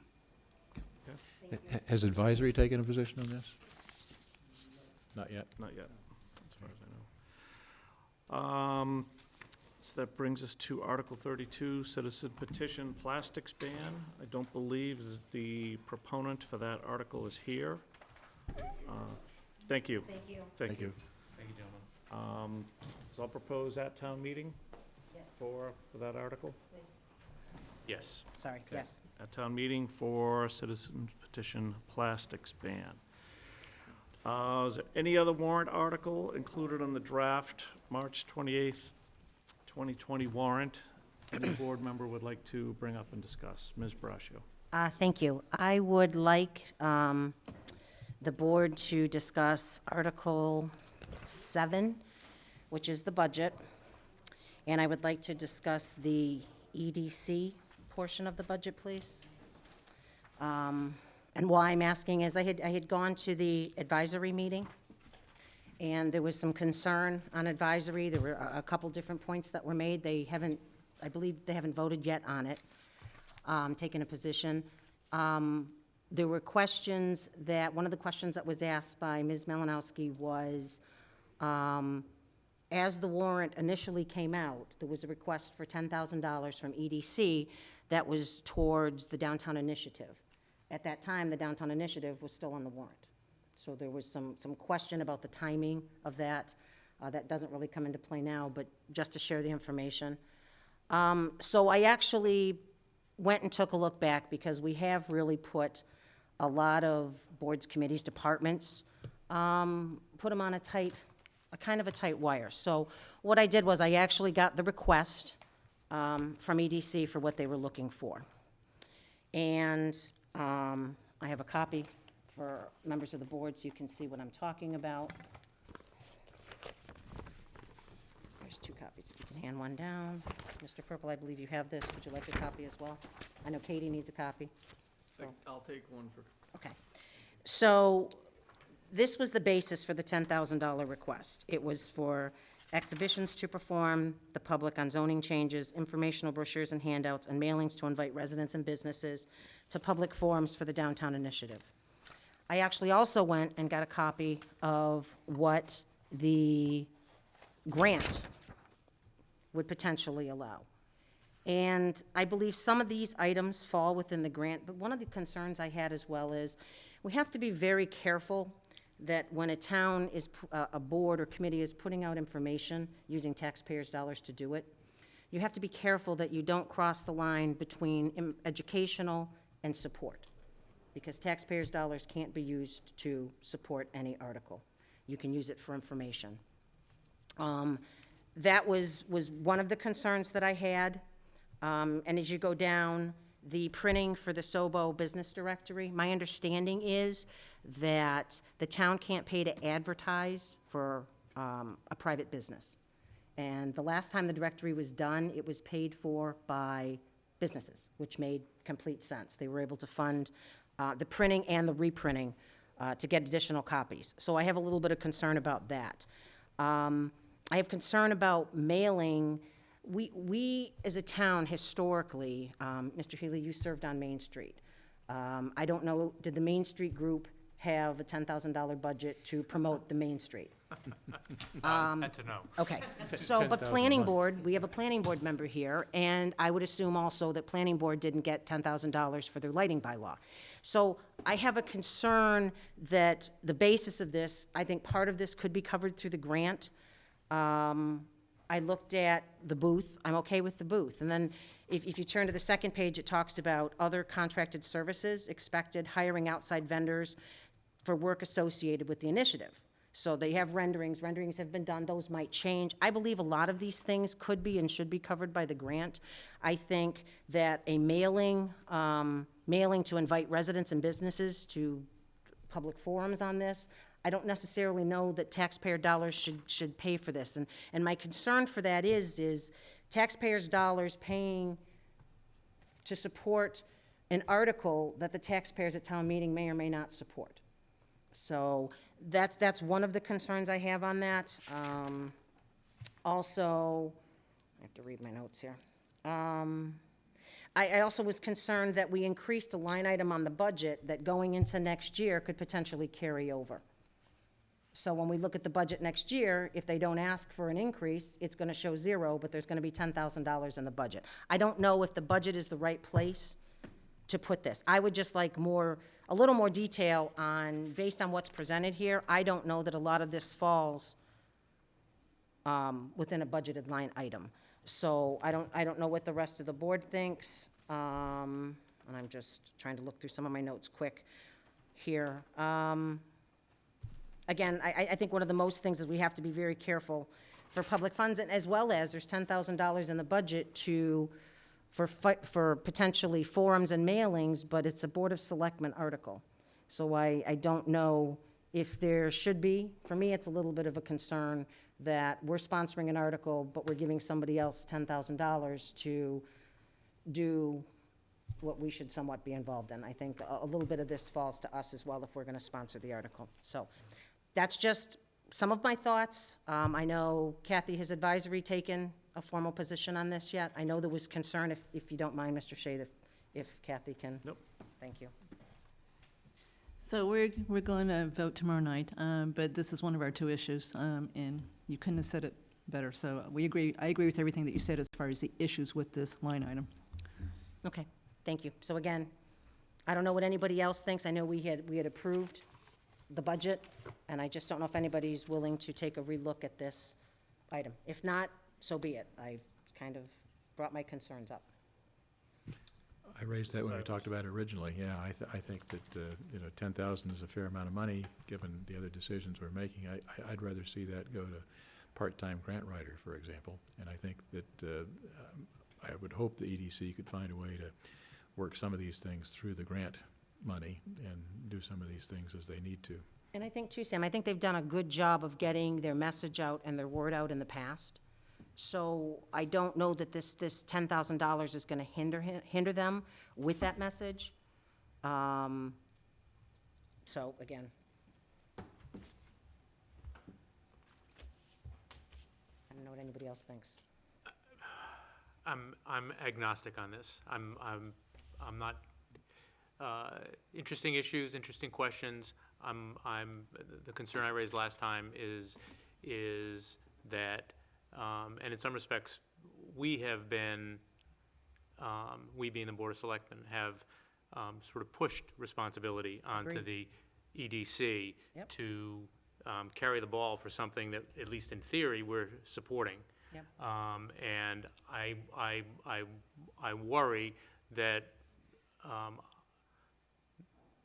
that this will send a message to them that, you know what, we really don't support what you've been trying to do.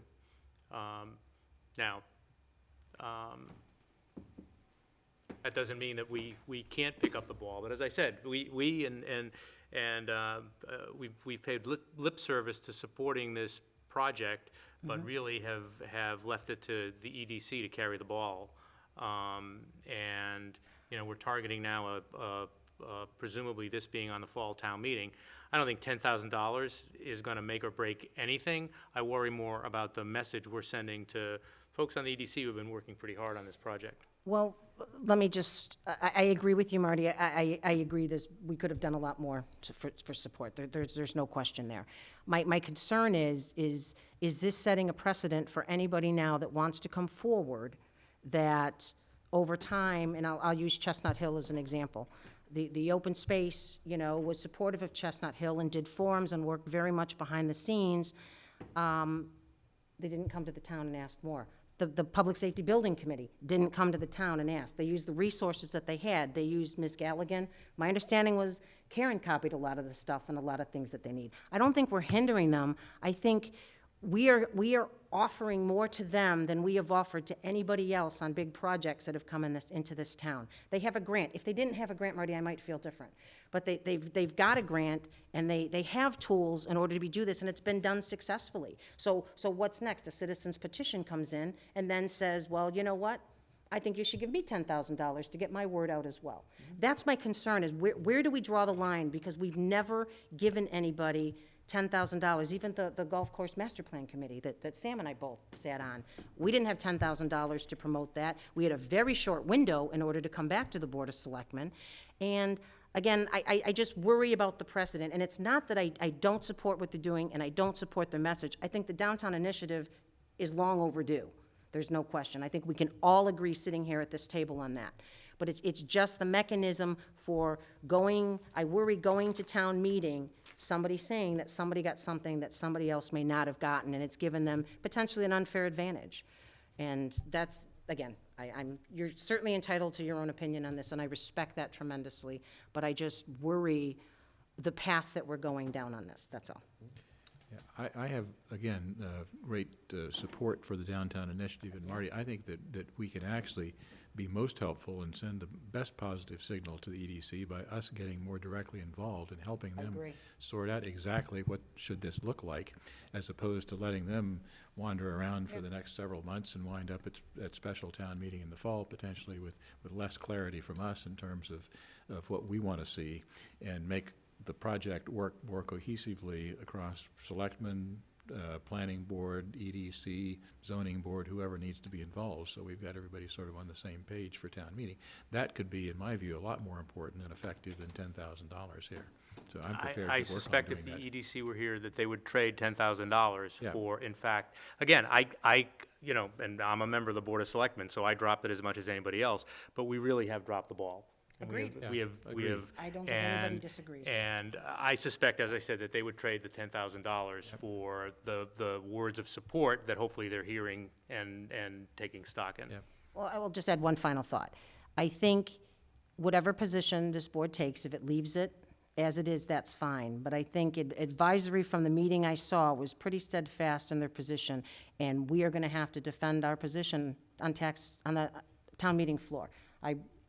From what I've seen from the last advisory meeting, I think that's going to be the case. We're going to go in, and this is going to be one of the items we're going to be off on. And if we're going to keep this in, I think we just need to be prepared to explain to the taxpayers why. That's all.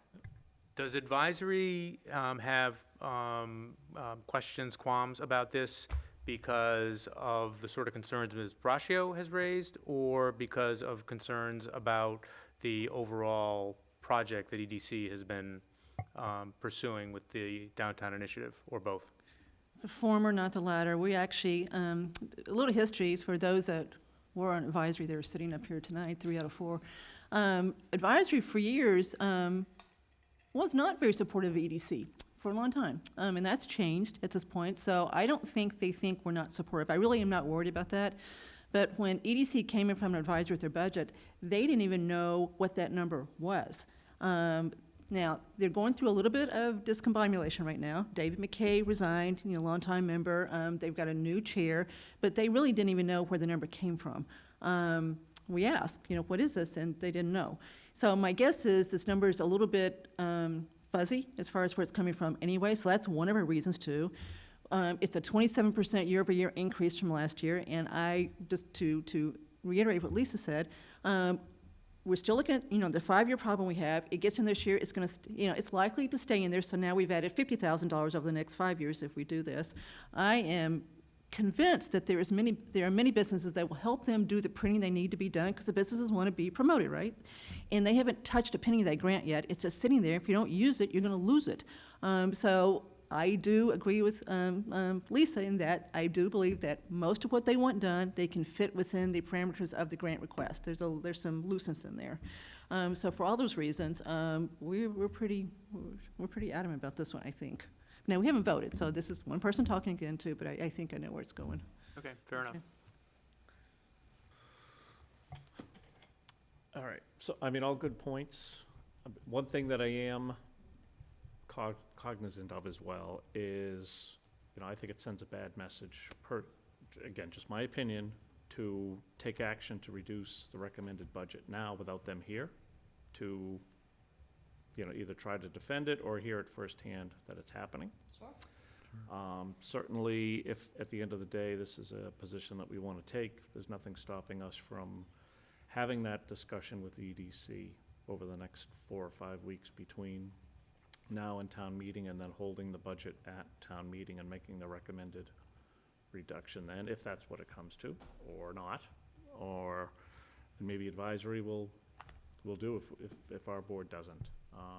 I mean, I would have been more comfortable if this was actually a separate line item on the budget versus kind of lumped in with all the other things that they do as well. So again, here nor there, but, All right, so how do we want to, what do we want to do? I'd invite them to come in and Yeah. let's talk about I'd it. be happy to have the conversation with them as well. All right, so I think that But again, I don't. my opinion, Oh, sorry. ties into the last item that we have, the other matters. Yep. Which I think, again, EDC has sent a request to us to sponsor the downtown zoning mixed-use overlay article for the fall town meeting. And I'm very, very supportive of the concept for it. But I would love to meet with them early and often on this, just to make sure that we're headed in the right direction on this. Want to know what I'm sponsoring, but I agree with the concept, yes. We want to know what we're sponsoring. Personally, I want to know what schedule we're looking at. Yep. If we were to pick a date for a fall town meeting, let's do the math, let's go backwards. Right. When do we have to have something text that's finalized and ready for us to start And keep summer, advertising to everybody? keep summer into And perspective as well. recognizing that summer comes into it as well. So perhaps we invite EDC to our next meeting. That'd be great. To continue discussions about this initiative and potentially, and have further discussions with them about that budget number. If I may, Brian, I think maybe we can, again, talking about sending a message, Marty, I don't have a problem taking a position on this tonight. We don't have anything in front of us, but I 100% support the concept, and I would be happy to take a position on this and send that message to them if we're worried that, the message they're getting now potentially may be of non-support, because I don't think that's the case from anybody on this board. Yeah, I don't think we have to take a vote. I mean, they're here, I mean, they can. Seems clear. Yeah, they can watch this as well as anybody. And I think having them come in, and it would be interesting to hear the explanation for where that number came from. Might have just been one of those numbers that ends up in a budget, and the person who put it in didn't, all of a sudden isn't there anymore, and it just hangs on. But having them come in makes an awful lot of sense. All right. So, Mr. Purple, you can reach out to 310 meeting? EDC for the 310 meeting. Yes. I'll let them know in response to their correspondence to us that, yes, we are supportive of being the sponsor for this article, but would love to start meeting with them early and often on how that's all gonna take shape. Okay. Would love to do that starting at our next meeting. Okay. All right? Yes. I move to adjourn. Please and thank you. I'm not, you're not gonna let me do reports? I got a 20-slide report. Wait a minute. That's right, I forgot you skipped over those. No, that's all right. I was trying to be helpful, Brian. Wow, I jumped to Sam one time. So, before we leave, sub-item 11, are there any other warrant articles any board member wanna discuss? No, no here. Having, Well, I actually had a comment about the plastic thing. I was going to do that under member report, but, I'll let you do that under member report. Okay, Town thanks. administrator's report. Nothing this evening, thank you. Chairman's report, I will, again, hopefully everybody has sent in the acknowledgement form to the town clerk, acknowledging receipt on the ethics information. Yep. Also, just wanted to let everybody know that there will be a public hearing this coming Thursday night at the Finn School. Mass DOT will be holding a hearing on an upcoming project to replace bridges on the Mass Pike during the summer of 2021. The meeting this coming Thursday is intended to focus on impact to commuters on the Pike itself. There will obviously be impacts to each of the towns that have roadways beneath those bridges. So as that design advances, as that project moves forward, I'll be looking to invite Mass DOT reps to come and meet with us, just to discuss with us specifics on traffic impacts that are anticipated to the 3 roadways in town that will be affected, Woodland, Corderville, and Parkerville roads. I think Oregon too, isn't it? Oh, that's Woodland. it's Woodland, yeah, at Woodland and the that intersection there with Oregon. area, but yeah. that crossover, yes. So we'll be looking to have that. In the meantime, though, there is correspondence that we owe Mass DOT. They're looking for something by July timeframe. Yes. Just to identify any known issues on those roadways that they should try and build into their schedule and specifications to eliminate conflicts. I know they're not gonna be working Mother's Day weekend, I believe it was, Memorial Day July 4th, weekend, 4th of July, Labor Day weekend, but if there were any other weekends that we knew that there was some event planned on one of those town roads, we should advise them as early as possible. So if you could work with Ms. Galligan Sure. and other town departments to identify any potential things that we should apprise Mass DOT of. So Okay. we can get that letter to them by July as they requested. And that's all I have. Member reports? Just very quickly, since we're going to be pestering Ms. Galligan, it looks like that the Main Street project might be gearing up again. They did an awful lot of work down at the lights at Route 30 and Route 85 today. The weather is getting warmer, and Mark, maybe, I mean, I'm happy to do it, but to get an update from Karen, but also to get an update as soon as possible on the town's website as to when the roads are going to start being impacted again from the Main Street project. Absolutely. Anybody else? That's it for me. Mr. Stivers? Lisa, you have anything? Nothing for me today. Uh-oh, good. I got extra time then, good, thanks. I've got the gavel. Stopwatch I've got the going. gavel. Keep it nice and Quick brief. gavel. Just a quick comment on the MassDOT project. I actually attended the briefing session in Westboro yesterday on that for the state DOT engineers, and I'm going to get the PowerPoint for that, which I will circulate to the board in more detail. Very interesting project.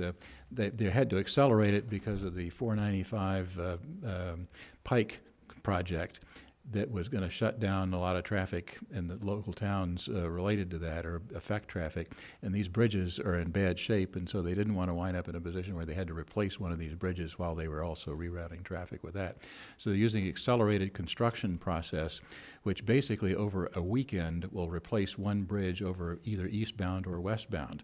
So in other words, we'll have the 3 roads will be shut down from 9 p.m. Friday to 5 a.m. Monday.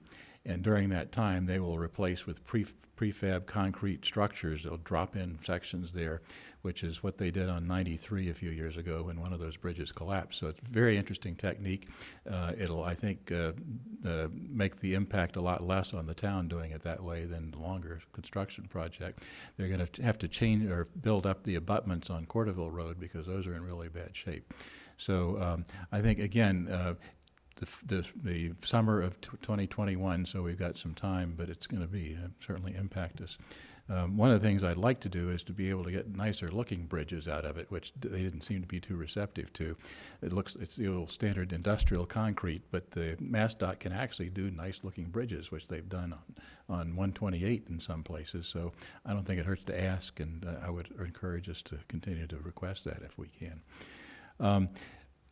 I'd hoped to have a chance to comment on the plastic ban warrant article, because I've been doing a little research on that one. It's interesting. So just quickly to give a heads up to the proponent who was not here tonight, it's a good idea to think about reducing plastic waste, carbon footprint and greenhouse gases. But as it happens many times, there are some unintended consequences of this.